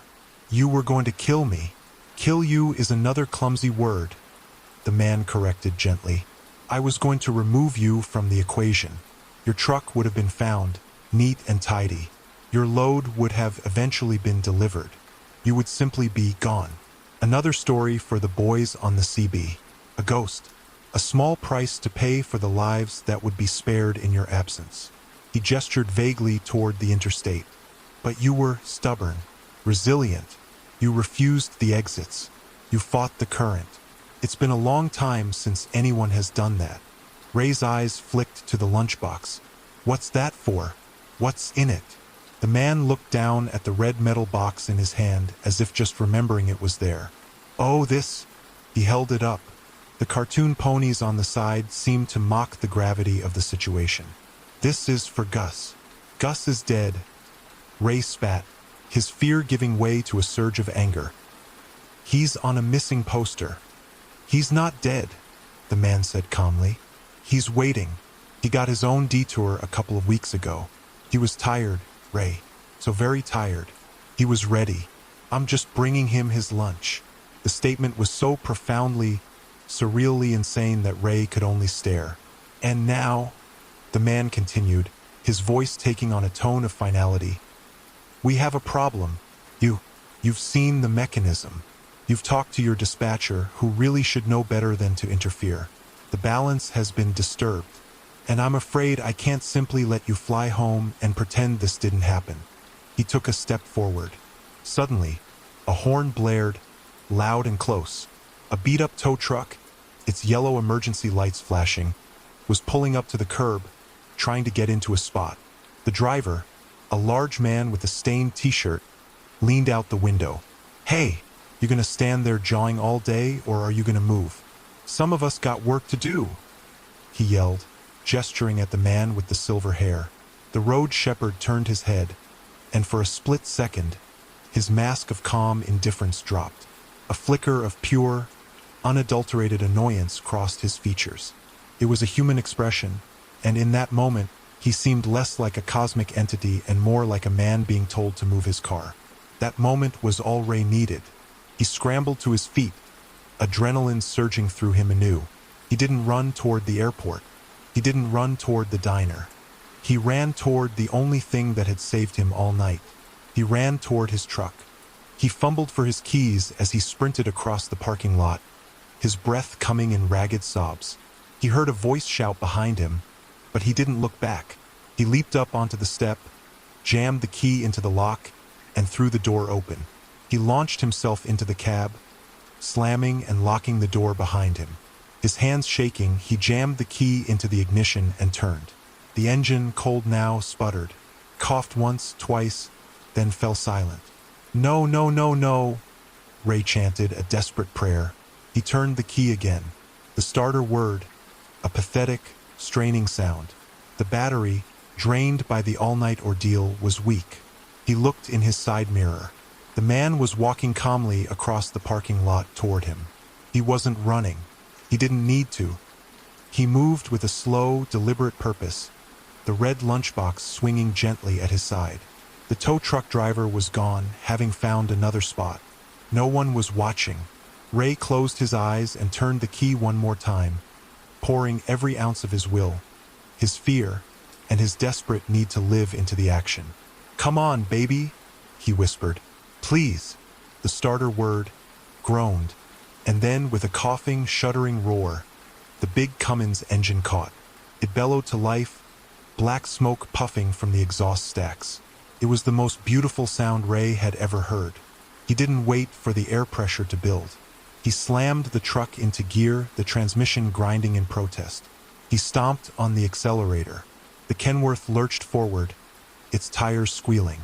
The man was right in front of the truck now, not 20 feet away. He stopped and simply watched Ray approach, his expression unreadable. He made no move to get out of the way. Ray was aiming directly for him. He was going to end this. He was going to run him down, crush him under 40 tons of American steel. He was going to balance the books himself. The man just stood there, waiting, a faint, knowing smile on his face. But at the last second, Ray couldn't do it. He couldn't become a killer, not even to save himself. It was a line he wouldn't cross. He yanked the wheel hard to the left, the truck swerving violently. He sideswiped a parked flatbed trailer with a deafening shriek of tearing metal, but he missed the man. He straightened out and accelerated, blowing past the fuel islands and heading for the on-ramp, a trail of destruction and chaos in his wake. He glanced one last time in his mirror. The road shepherd was still standing there, motionless. He slowly raised the hand not holding the lunchbox and gave a small, almost imperceptible wave. It wasn't a wave goodbye. It felt like a wave that said, "Until next time." Ray got on the interstate and drove. He didn't know where he was going. Not home. Home wasn't safe. Jolene was wrong. The shepherd had found him in a brightly lit truck stop in the middle of a city. The road wasn't his only territory. He was truly lost now. He had no destination, no dispatcher, no schedule. He was just a man in a truck, running. He grabbed the CB microphone, his hand shaking. He didn't know why he was doing it. Maybe to warn someone. Maybe just to hear a human voice. He switched it on. The familiar static filled the cab. but underneath the static, very faintly, he could hear it. A thin, high-pitched, melodic whistling. It wasn't a broadcast coming from far away. It was close. It was coming from his own radio.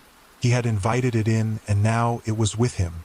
The road was hungry, and he was going to be on it for a very, very long time. He kept driving west, into the endless, sun-drenched desert, chasing a horizon that he knew he would never reach. The desert unfurled before him, a vast, bleached-out landscape under a sun that was no longer a symbol of hope, but a harsh, interrogating glare. The fear of the darkness had been replaced by the terror of exposure. There was nowhere to hide out here. The road was a straight, black line drawn to infinity, and he was the only moving thing on it for miles. He drove with a frantic, desperate energy, his eyes constantly flicking between the road ahead and the mirrors behind. The cab of the Kenworth, once his sanctuary, now felt like a contaminated space. The CB radio sat on its hook, a black plastic vessel of contagion. He hadn't touched it since leaving Salt Lake City, but the sound continued, a faint but persistent thread of high-pitched whistling woven into the drone of the engine. It was a private torment, a signal meant only for him. Sometimes it sounded like a distant bird, other times like a twisted, mocking melody. He had to get it out. He couldn't stand it anymore. While keeping one hand on the wheel, he reached over, unhooked the microphone, and fumbled with the coiled cord, tracing it back to the main unit bolted under the dash. He gave it a hard, vicious yank. The connector popped free with a spark. He didn't stop there. He pulled and twisted at the power and antenna cables until they, too, ripped free from their moorings. He rolled down the passenger side window, the desert air blasting in, hot and dry as a furnace, and threw the entire CB unit out.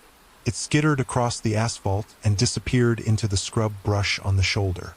He rolled the window back up, his chest heaving. He listened. The cab was filled only with the roar of the engine and the whine of the tires. The whistling was gone. A small, hysterical laugh escaped his lips. He had done it. He had cut out the infection. For a few brief, glorious moments, he felt a surge of triumph. He was fighting back.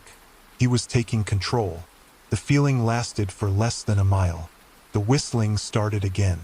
Fainter this time, more ethereal, but undeniably there. It wasn't coming from a device anymore.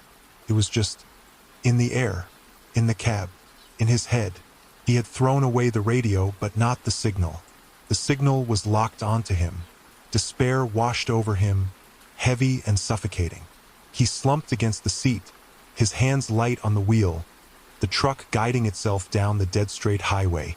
He was marked, tagged, a wild animal with a radio collar, thinking it's free while the hunter tracks its every move from miles away. It was then that the truck gave its first real shudder of protest. It wasn't the bucking of a rough road. It was a deep, internal convulsion.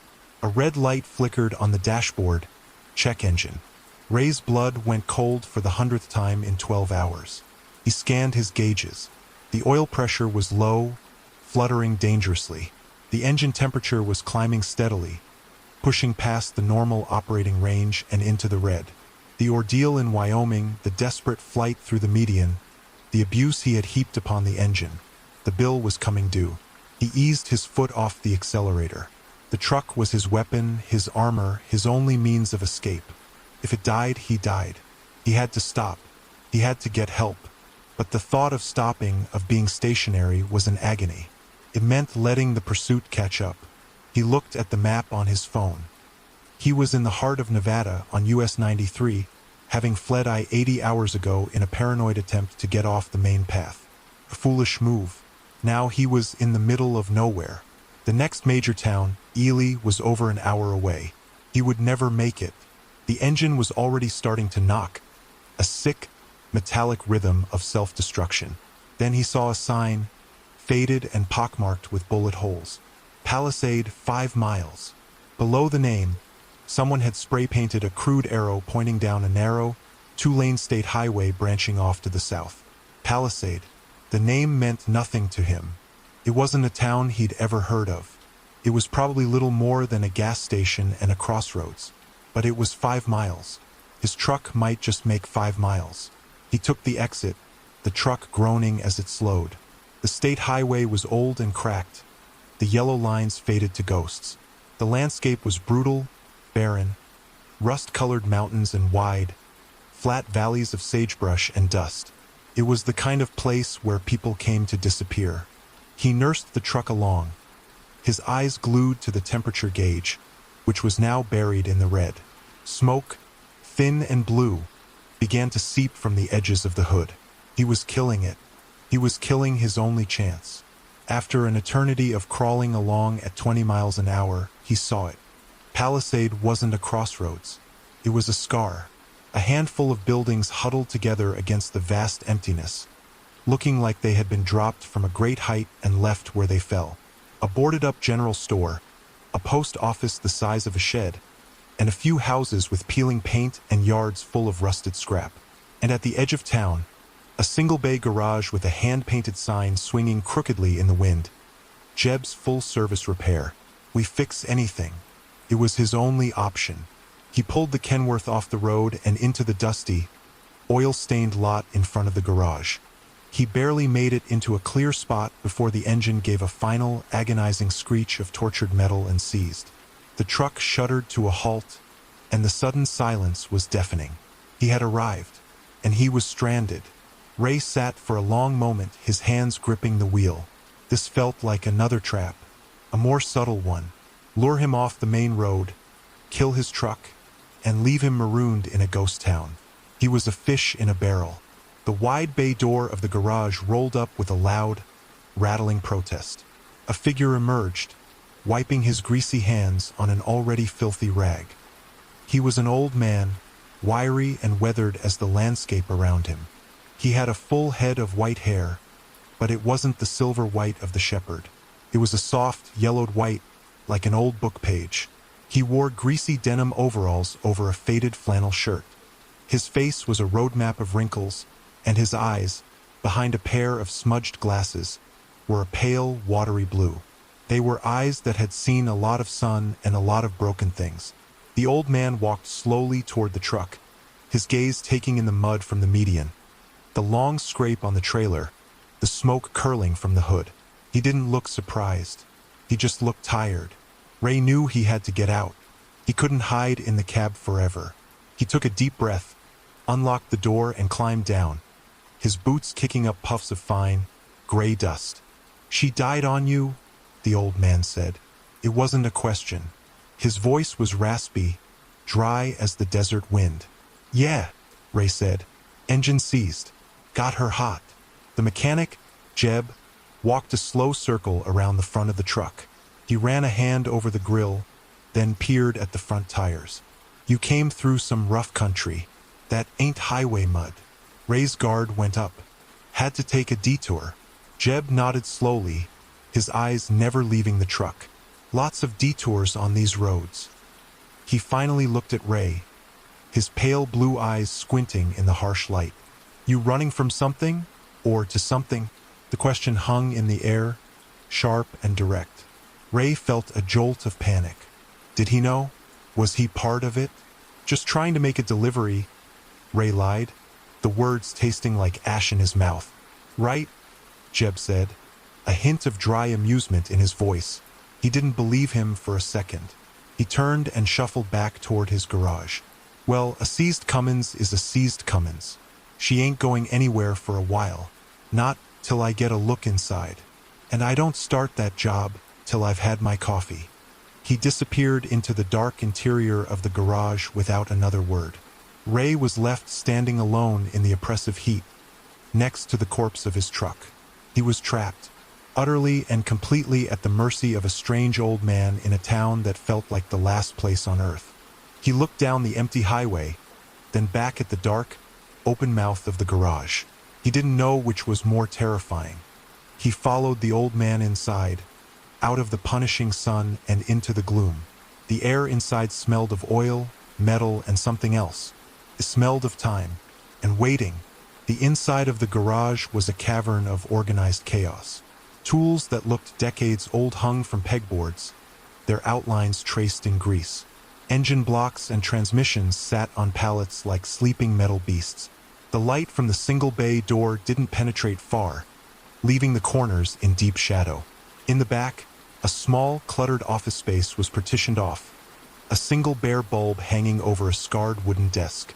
Jeb was standing at a workbench, tending to a vintage percolator that was gurgling and hissing with a life of its own. He didn't look at Ray as he entered. "Town's got no motel," Jeb said, his back still to him. "No diner, neither. Post office opens for an hour on Tuesdays. Nearest anything is Ely. 60 miles of nothing to get there." He poured the steaming, black coffee into a chipped ceramic mug that said, "World's Greatest Grandpa." "So you're pretty well stuck. Can you fix it?" Ray asked, his voice sounding small in the big, echoey space. "Anything made by man can be fixed by man," Jeb said, taking a loud slurp of his coffee. "Question ain't, can I fix it? Question is how long and how much.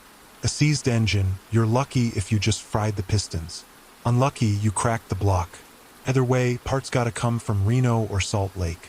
You're looking at days, maybe a week. A week." The word hit Ray like a physical blow. A week in this forgotten place.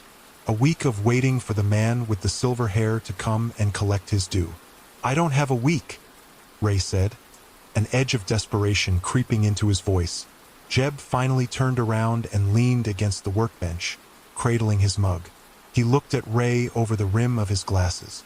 "Son, from the looks of your rig and the look in your eyes, a week is the least of your problems." He took another sip. "Who's chasing you?" Ray's mouth went dry. "I don't know what you mean." "Don't you?" Jeb set his mug down with a soft click. "I've been on this road my whole life. Born in that house right over there. I've been fixing trucks since before they had power steering. You see a lot. You hear a lot. I know the look of a man who's seen a ghost on the highway. And I know you don't get a look like that from a busted schedule or a bad dispatcher." Ray stared at the old mechanic, his mind racing. Was this a trick? Another layer of the nightmare? Or was this something else? He was exhausted, cornered, and out of options. The truth, as terrifying as it was all he had left. "They call him the Road Shepherd," Ray said, the name feeling strange and alien in his mouth. Jeb's weathered face didn't change, but a flicker of something went through his pale eyes. Recognition. He nodded slowly, as if confirming something he already knew. "Heard that name before," he said quietly. "Been a while. He don't usually come this far south." He picked up his mug again, his knuckles white. "He's an old story. One of the bad ones." "He's real," Ray said. "I saw him. He tried to run me off the road in Wyoming. I saw him again in Salt Lake. He's not human." "No," Jeb agreed, his voice a low rasp. "He ain't. He's part of the road. Or the road is part of him. Depends on who's telling the story. He's a toll taker." It was the same language the shepherd had used. The same cold, transactional logic. "He told me he balances the books. That's his story anyway," Jeb said with a cynical grunt. "What he is a predator. Finds the weak ones, the ones that are already half gone, and he finishes the job. Tidies up. But you're not weak. You're scared, but you're not weak. You fought him. That's why he's still on you. You spoiled his hunt. Now it's personal."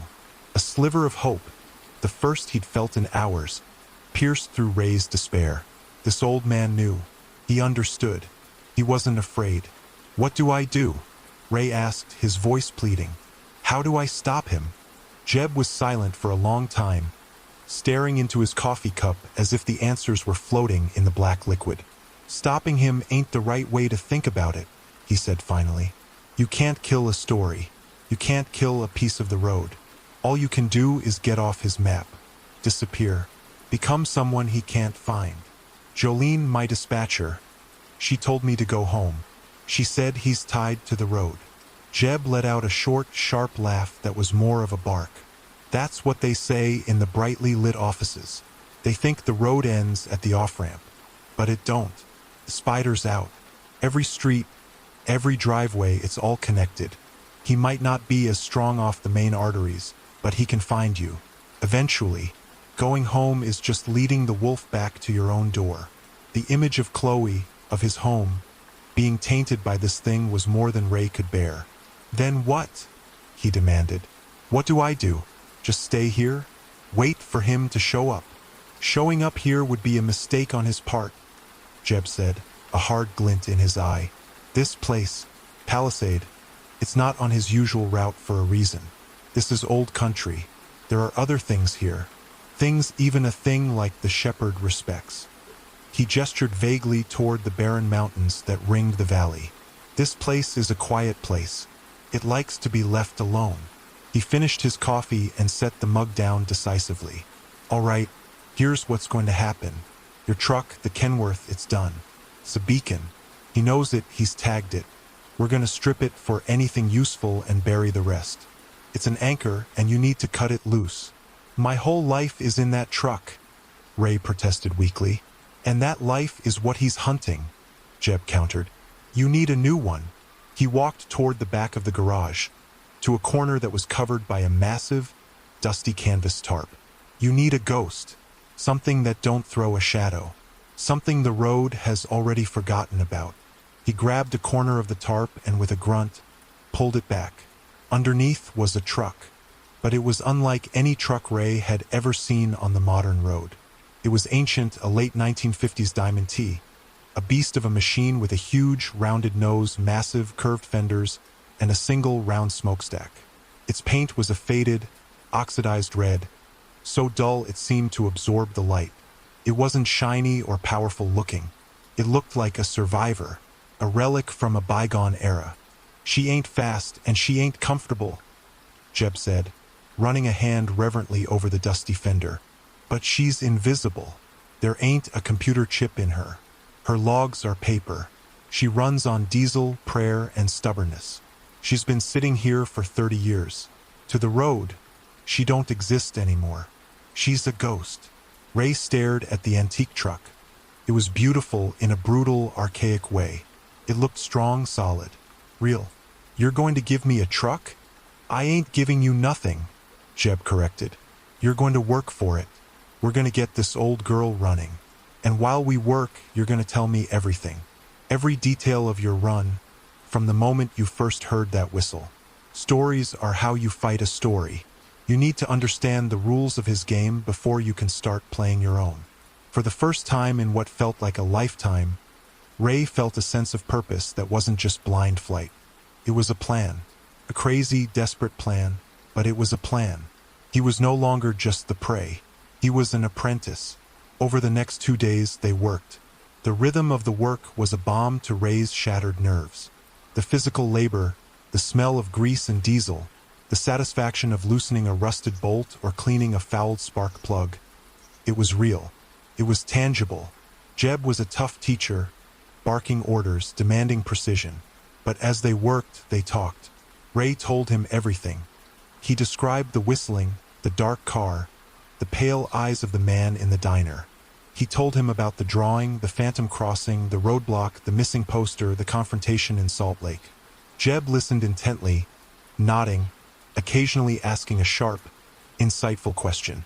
In turn, Jeb shared his own knowledge, fragments of stories he'd picked up over a lifetime of listening to the men who drove the lonely roads. He talked about ley lines, places where the fabric of the world was thin, where the rules were different. He called I-80 through Wyoming a scar on the land, a place of profound emptiness that attracted hungry things. He said the shepherd was just one of those things, the one that had adapted most perfectly to the modern age of trucking. He feeds on despair, Jeb explained, as they wrestled with the Diamond T's ancient fuel pump. Loneliness, regret, exhaustion, that's meat and drink to him. He finds a driver running on empty, spiritually speaking, and offers him an off-ramp.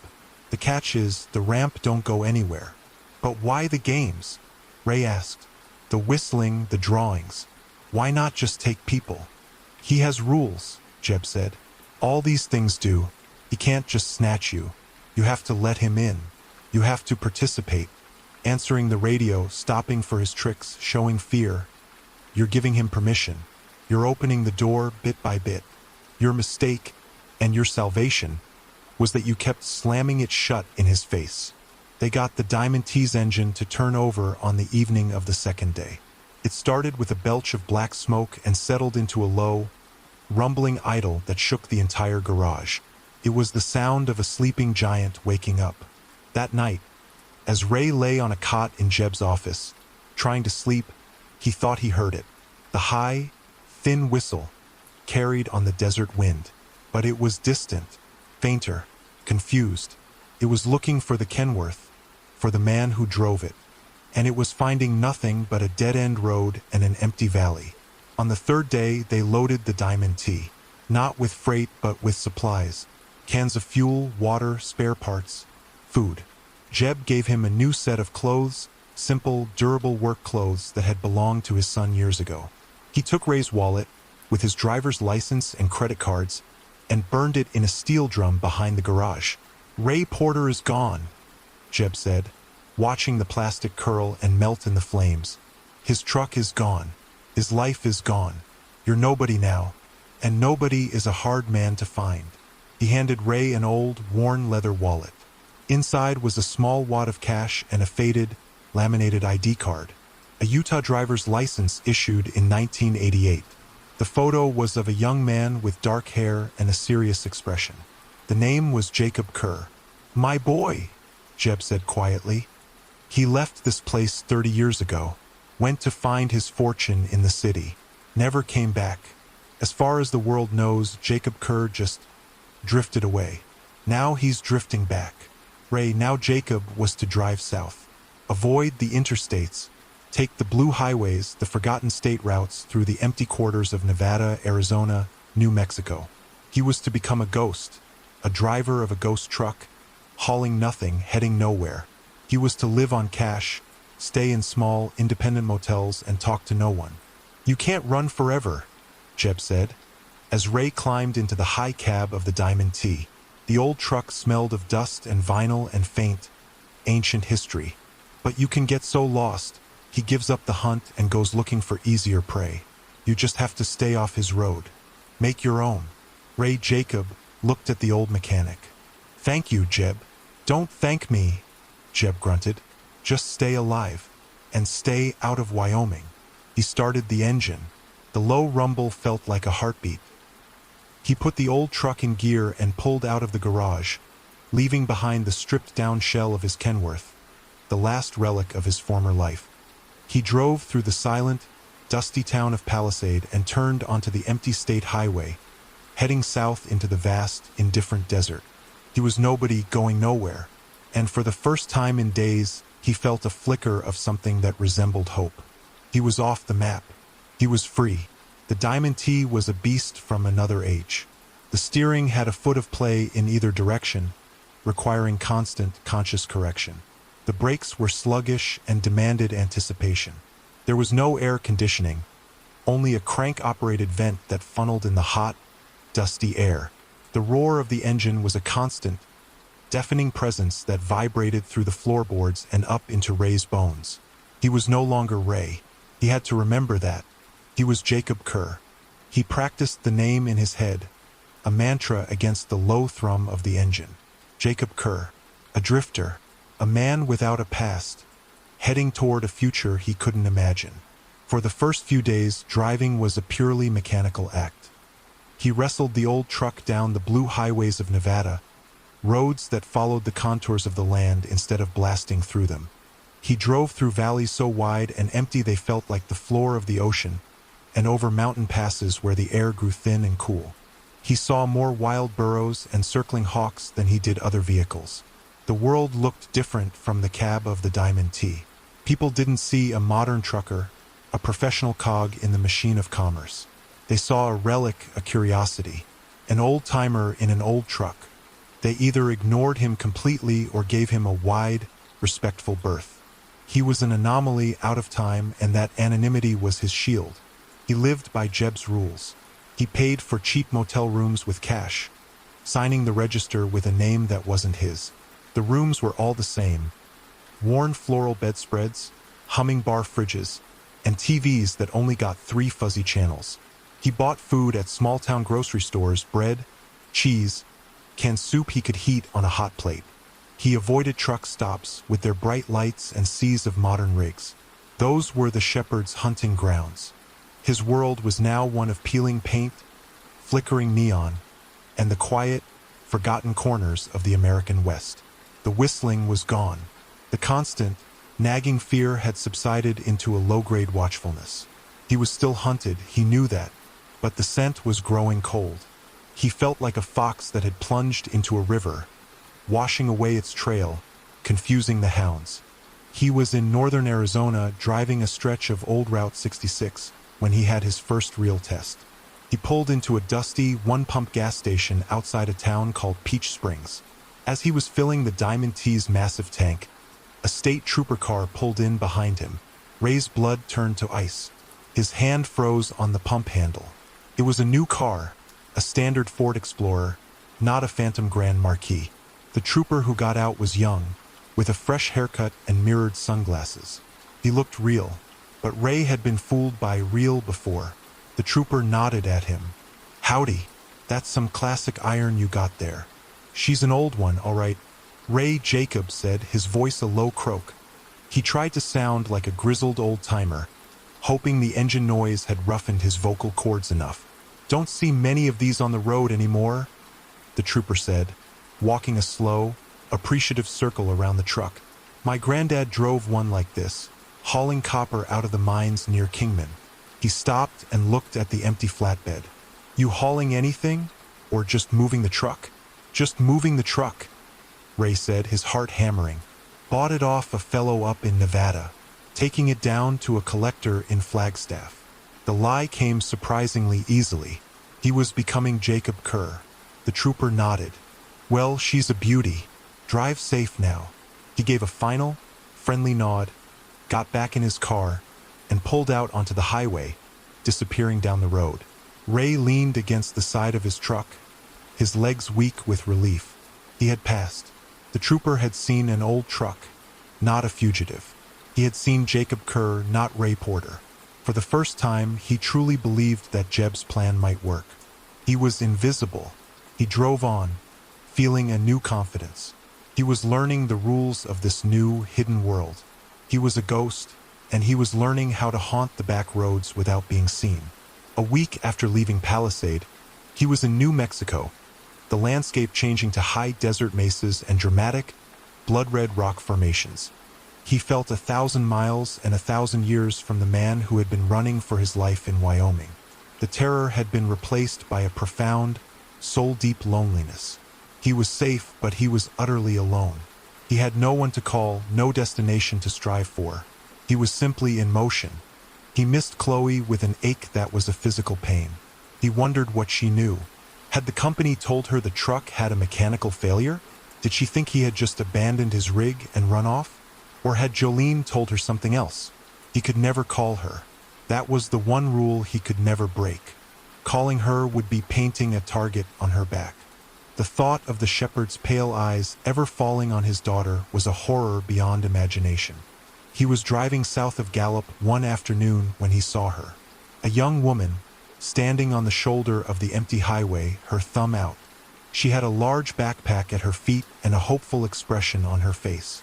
Hitchhikers were a rare sight these days, and his first instinct, the instinct of Ray Porter, the professional trucker, was to drive on. You never knew who you were picking up. It was a risk. But the instinct of Jacob Kerr, the ghost, the man who was utterly alone, was different. He slowed the big truck down, the air brakes hissing. He looked at the young woman. She had bright, intelligent eyes and a friendly, open face. She looked like a college kid, maybe a little older. She didn't look dangerous. She looked as lonely as he felt. He pulled over, the Diamond T shuddering to a stop on the gravel shoulder. He leaned over and pushed open the heavy passenger door. "Where you headed?" he called out, his voice raspy. "East," she said, a bright, grateful smile spreading across her face. "As far as you're going." "Not going anywhere in particular," he said. "Hop in." She swung her heavy pack into the cab and climbed up after it. "Wow," she said, looking around the Spartan, antique interior. "This is incredible. What year is this?" 58, he said. "My name's Dahlia," she said, extending a hand. He hesitated for a fraction of a second. Jacob, he said, shaking her hand. Her grip was firm and cool. He pulled the truck back onto the road. For the first time in a week, there was another human being in his cab. The silence was broken by something other than the roar of the engine. "So, what's your story, Jacob?" Dahlia asked, her voice full of genuine curiosity. "What's a guy in a classic 1958 Diamond T doing in the middle of New Mexico?" "Just drifting," he said, using the line Jeb had given him. Felt true. "I can relate to that," she said with a small laugh. "I just quit my job, broke up with my boyfriend, and left my apartment in LA all in the same week. Figured it was a sign from the universe to just go." They talked for hours. Dahlia was a graphic designer, a city girl who was trying to see the country in a way that didn't involve an airport. She was smart, funny, and her easy conversation was like a balm on Ray's raw nerves. He found himself talking, too. Not about the shepherd, of course, but he told her stories about the road, about the places he'd seen. He was weaving the life of Jacob Kerr, a lonely drifter, out of half-truths and memories, and she listened, fascinated. Having her in the truck changed things. The world felt less menacing, less empty. The profound loneliness began to recede. He was still hiding, but he was no longer completely alone in his exile. They drove for 2 days together. They stopped at roadside diners, and Dahlia insisted on paying for their meals with her credit card, laughing when he fumbled with his cash. "Let the 21st century treat you, Jacob," she'd said. At night, he'd drop her at a cheap motel and sleep in the cab of the truck in the parking lot, standing guard. He told her it was what he was used to. The truth was, he didn't want to let her out of his sight. He felt a strange, paternal sense of responsibility for her. They were driving through the Texas Panhandle, a landscape so flat it felt like the world had been ironed, when Dahlia pointed to a small, dark shape on the horizon. "What's that?" Ray squinted. It was a car, parked on the shoulder of the dead straight road. As they got closer, he could see it was an old sedan. Boxy, dark-colored. Ray's hands tightened on the steering wheel. His blood ran cold. "Looks like a breakdown," Dahlia said. It was a late 90s Mercury Grand Marquis. Couldn't be. Not here. Not now. He was invisible. He was a ghost. "We should stop," Dahlia said. "See if they need help. There's nothing out here for 100 miles. "No," Ray said, his voice tight. "We don't stop." "What? Why not? They could be in trouble." "We don't stop," he repeated, his foot pressing down on the accelerator. The Diamond T's engine roared as he urged it faster. As they passed the car, Ray forced himself to look. The windows were tinted, dark. He couldn't see if anyone was inside. There were no lights on. No one was trying to flag them down. It was just sitting there, a silent, dark shape under the vast Texas sky, an echo of a nightmare he thought he had left behind. "Jacob, what is wrong with you?" Dahlia asked, her voice sharp with concern and confusion. "That was weird. You're white as a sheet." Ray couldn't answer. He was staring in his side mirror, watching the dark car shrink in the distance. He had to be wrong. It was a coincidence. An old car on a lonely road. It meant nothing. But then he saw it. A flicker of light. The Grand Marquis' headlights flashed on just once. A single, silent wink across the empty miles. And then, very faintly, so faint he thought he might be imagining it, he heard a sound that wasn't the engine. A thin, high-pitched, melodic whistling. Dahlia heard it too. "What is that sound?" she asked, her head tilted. "It's pretty." He had made a mistake. Terrible, terrible mistake. The shepherd wasn't just hunting for him. He was hunting for the lonely, the drifters, the lost. And Ray had just invited a new one into his cab. He hadn't been a fox covering his tracks. He had been a Judas goat, leading a lamb to the slaughter. The hunt wasn't over. It had just begun again. The pretty, melodic sound that Dahlia had noticed died as quickly as it had begun, leaving only the deafening roar of the Diamond T's engine. But for Ray, the silence that followed was more terrifying than the sound itself. It was a silence full of implication. He knew what that single flash of headlights meant. It was an acknowledgement. Asterisk, I see you, and I see who you're with. Asterisk, Jacob? Are you okay? Dahlia's voice cut through his paralysis. Her brow was furrowed with genuine concern. You look like you're about to have a heart attack. He couldn't look at her. He couldn't face the innocent curiosity in her eyes. He felt a wave of self-loathing so intense it was nauseating. He had been so consumed with his own fear, his own loneliness, that he hadn't considered the possibility that his very presence was a danger to others. He wasn't a ghost hiding from the world. He was a carrier, a typhoid Mary of the supernatural, spreading the sickness to anyone who got close. It's nothing, he lied, his voice a strained whisper. Long day, the heat's getting to me. Dahlia didn't look convinced, but she let it go. She leaned her head back against the seat and closed her eyes. The trust she had placed in him, a stranger in an old truck, was a physical weight on his chest. He drove with a new, frantic urgency. The flat, empty landscape of the Texas Panhandle, which had seemed liberating just hours before, now felt like a trap. There was nowhere to turn, nowhere to hide. Just the endless, straight road. He watched the mirrors with a religious intensity, but the dark Grand Marquis did not reappear. That was somehow worse. It meant the shepherd wasn't behind him. He was somewhere else now, ahead of him, around him, waiting. They reached Amarillo as the sun was setting, painting the sky in fiery strokes of orange and purple. The city lights felt different this time. Not a threat, but a potential sanctuary. A place to get lost in the crowd. Let's stop here for the night, Dahlia said, yawning. I'll get us a couple of rooms. My treat.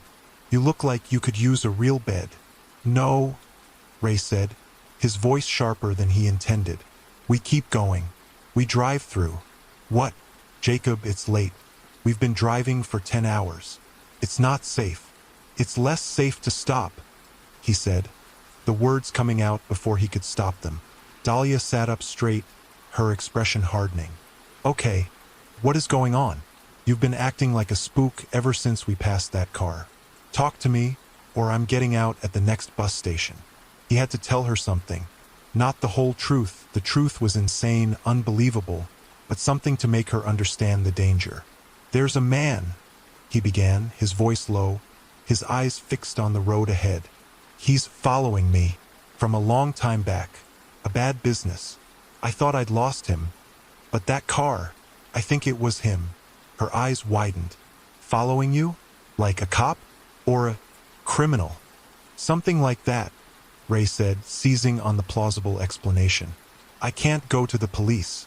It's complicated. But he's dangerous. And if he knows you're with me, you could be in danger too.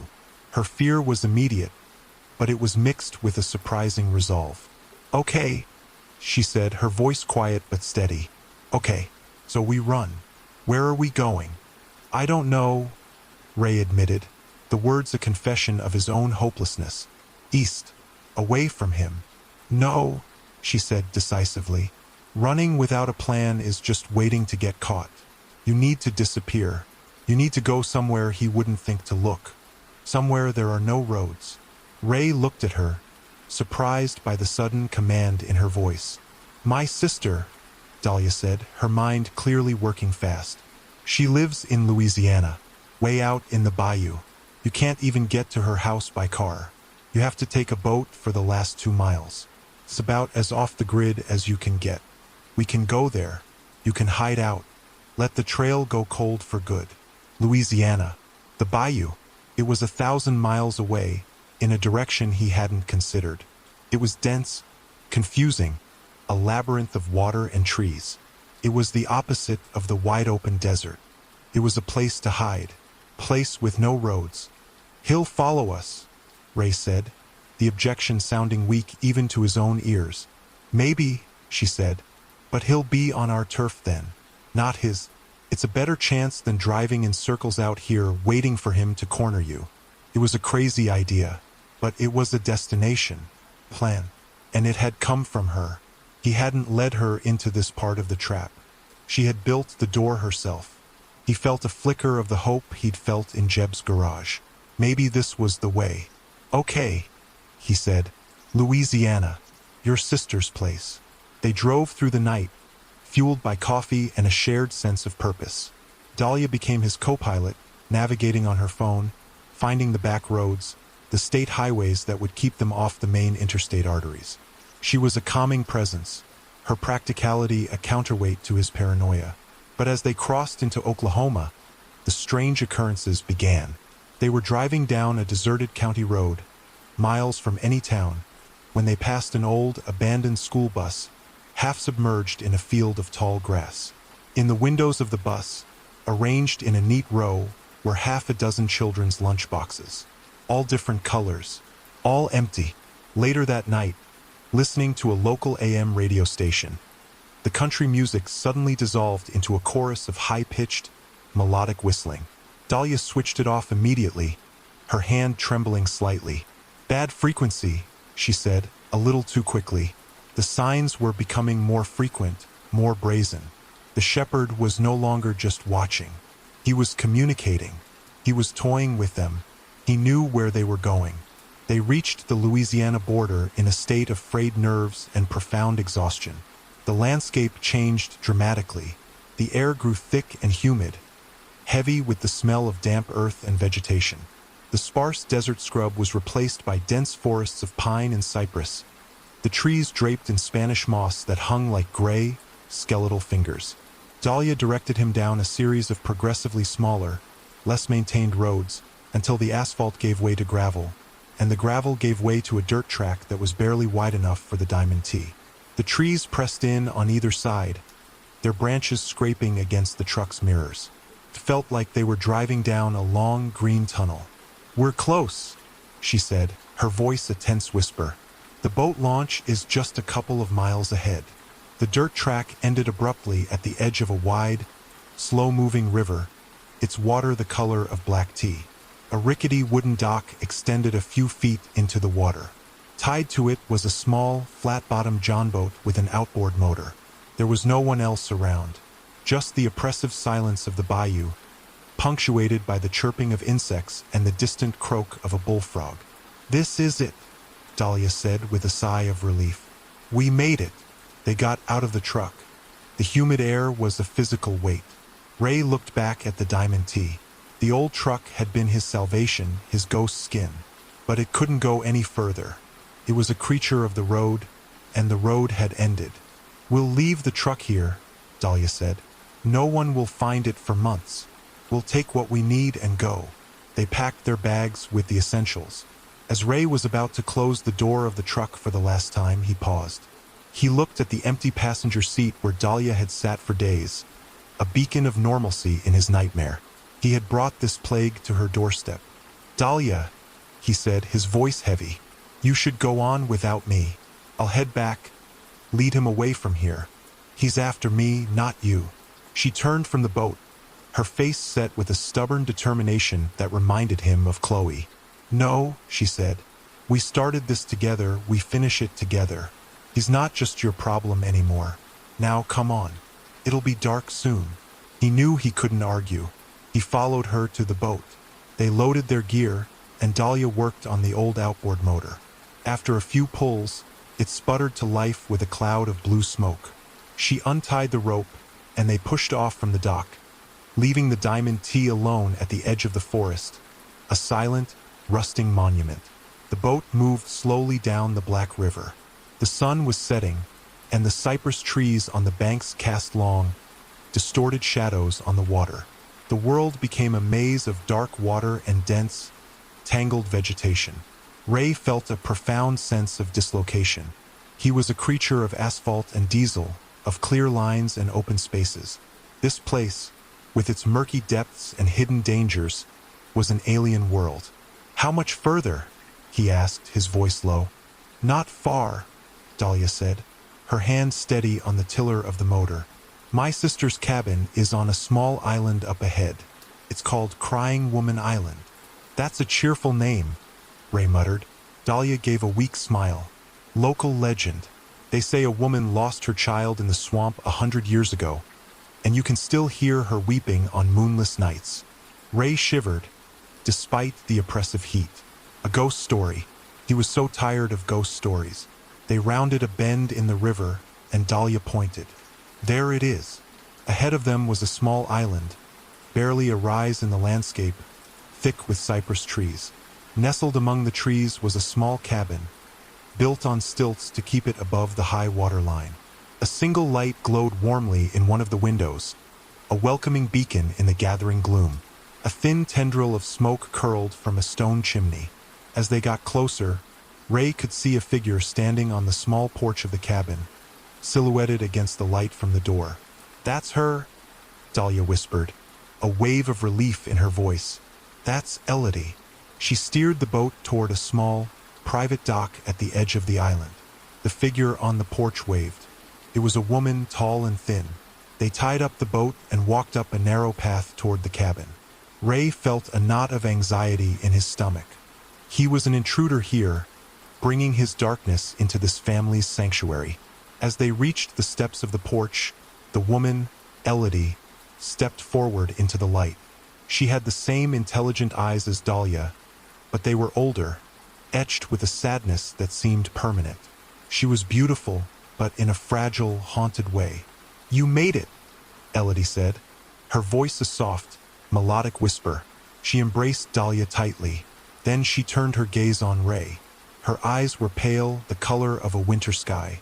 She looked at him with a profound, unnerving stillness. Welcome, she said. We've been expecting you. She stepped aside, and from the doorway behind her, a man emerged from the shadows of the cabin.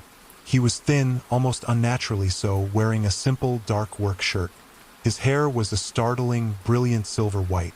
He smiled his calm, polite smile.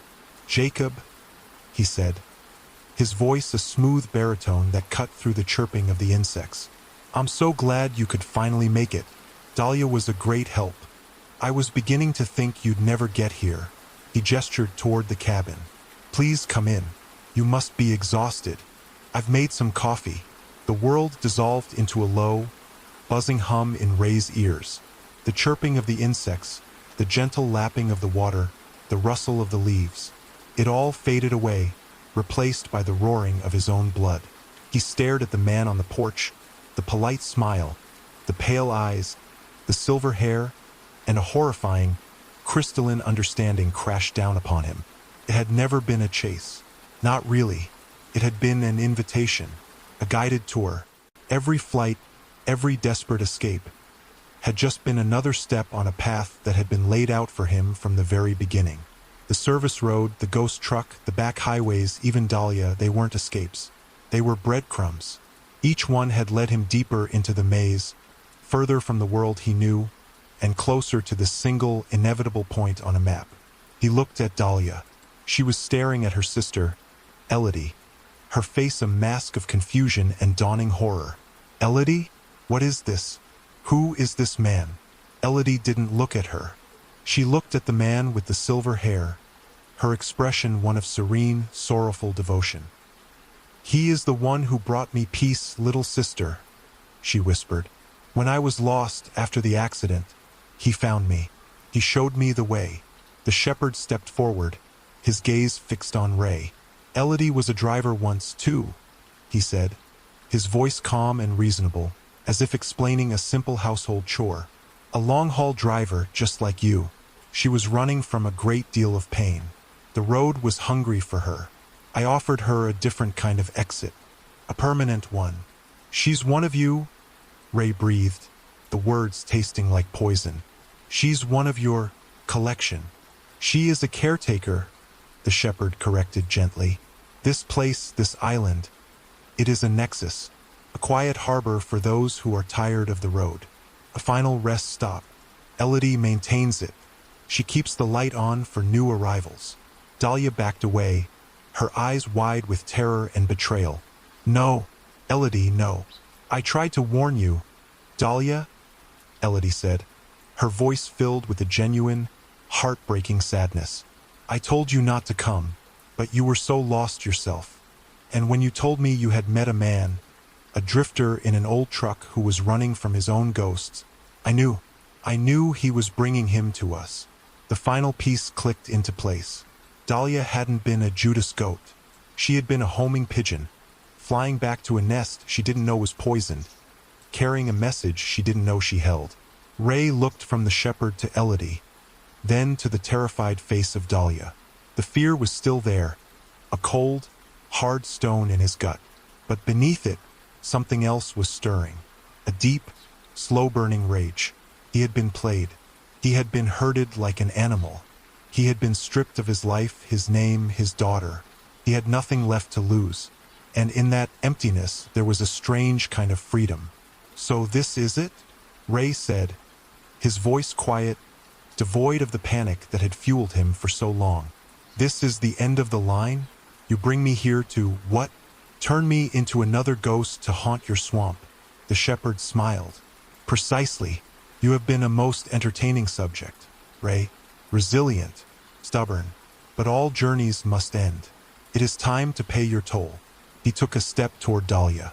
"And you, my dear, have brought a worthy offering. Your debt is paid.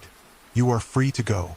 Dahlia screamed and scrambled backward, away from the porch, tripping and falling into the soft, damp earth.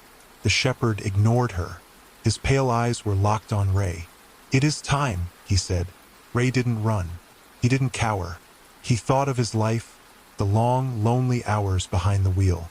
He thought of the missed birthdays, the phone calls that were a poor substitute for a hug. He thought of Chloe and the laptop he had been trying to earn for her. He had been running from the shepherd, but he realized now he had also been running from the hollow man he had become. He had been lost long before that first whistle on the radio. He looked at the shepherd, the architect of his demise, the thing that fed on that hollow space inside people. And he made a choice. "No," Ray said, his voice ringing with a final, absolute authority. "The journey isn't over." With a roar of pure, unadulterated fury, he turned and sprinted, not away from the cabin, but back toward the dock, back toward the boat. The shepherd's smile faltered, a flicker of surprise crossing his features once again. "Defiance to the very end," he murmured, more to himself than to anyone else. "How tedious." Ray reached the John boat in a few desperate strides. He didn't try to untie it. He grabbed the red plastic can of gasoline they had brought for the motor. He unscrewed the cap, his hands no longer shaking. "Jacob, no!" Dahlia screamed from the ground. Ray didn't hesitate. He began to splash the gasoline all over the rickety wooden dock, over the bow of the boat, his arms swinging in a wide, frantic arc. The pungent smell of fuel filled the humid air. The shepherd and Elodie stood on the porch, watching him, their expressions unreadable in the twilight. They made no move to stop him. Why would they? He was a trapped animal, thrashing in its final moments. When the can was empty, Ray threw it into the water. He reached into his pocket and pulled out the only thing he had left from his old life. A cheap, disposable lighter he kept for emergencies. He flicked it once. The tiny flame sputtered, a small, defiant spark in the vast, gathering darkness. "You're a toll taker," Ray yelled, his voice raw, echoing over the black water. "You want a soul for the road? Here's a fire for the swamp." He tossed the lighter onto the gas-soaked dock. The world erupted. A whoosh of sound and a wave of heat knocked him backward. The dock vanished in a ball of orange and yellow flame. The fire leaped instantly to the John boat, consuming it, then jumped to the low-hanging, moss-draped branches of the nearest cypress tree. The dry Spanish moss went up like tinder, and a pillar of fire roared into the night sky. The shepherd and Elodie took an involuntary step back on the porch, their calm facades finally cracking. This was not in the script. This was not part of the game. Fire was a wild thing. It didn't follow rules. It didn't make bargains. It just consumed. The fire spread with terrifying speed, jumping from tree to tree, the cypress crowns exploding into flame. The small island was becoming an inferno. Ray scrambled to his feet and ran to Dahlia, pulling her up. "Come on!" he yelled over the roaring blaze. "We have to go. Now!" He dragged her toward the water's edge, away from the burning cabin. The shepherd and Elodie were trapped on the porch, the fire now licking at the wooden stilts of their sanctuary. For the first time, Ray saw real emotion on the shepherd's face. It wasn't fear, it was outrage, a deep, profound fury at having his quiet, orderly world torn apart by a creature he had underestimated. "There's nowhere to go," Dahlia cried, her face streaked with tears and soot. "There's always somewhere," Ray said, his eyes scanning the black water. He looked back at the Diamond T, barely visible on the far bank. It was a lifetime away. They would never make it. Then he saw it. Pulled up on the muddy bank of the island, half hidden by reeds, was another boat. It was old and rotten, but it was a boat. Elodie's own transport. He pulled Dahlia toward it. They pushed and heaved, the old wood groaning in protest, until it slid into the water. It immediately began to leak, but it was floating. They scrambled in. There were no oars. Ray ripped a loose plank from the boat seat. "Paddle!"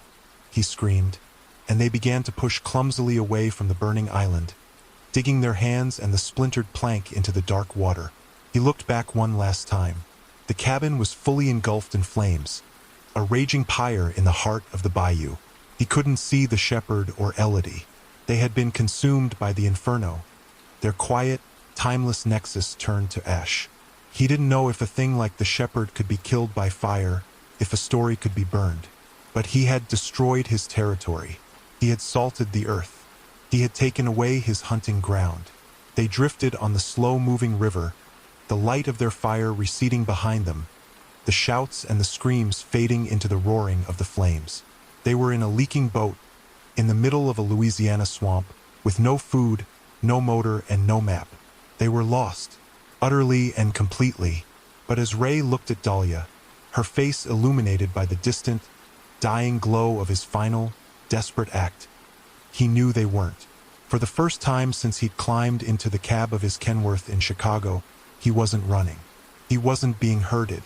He was just a man in a boat with another survivor, surrounded by darkness, paddling toward a dawn he couldn't see, but which he knew, with a certainty that settled deep in his bones, would eventually come. The road hadn't claimed him. He had found his own exit.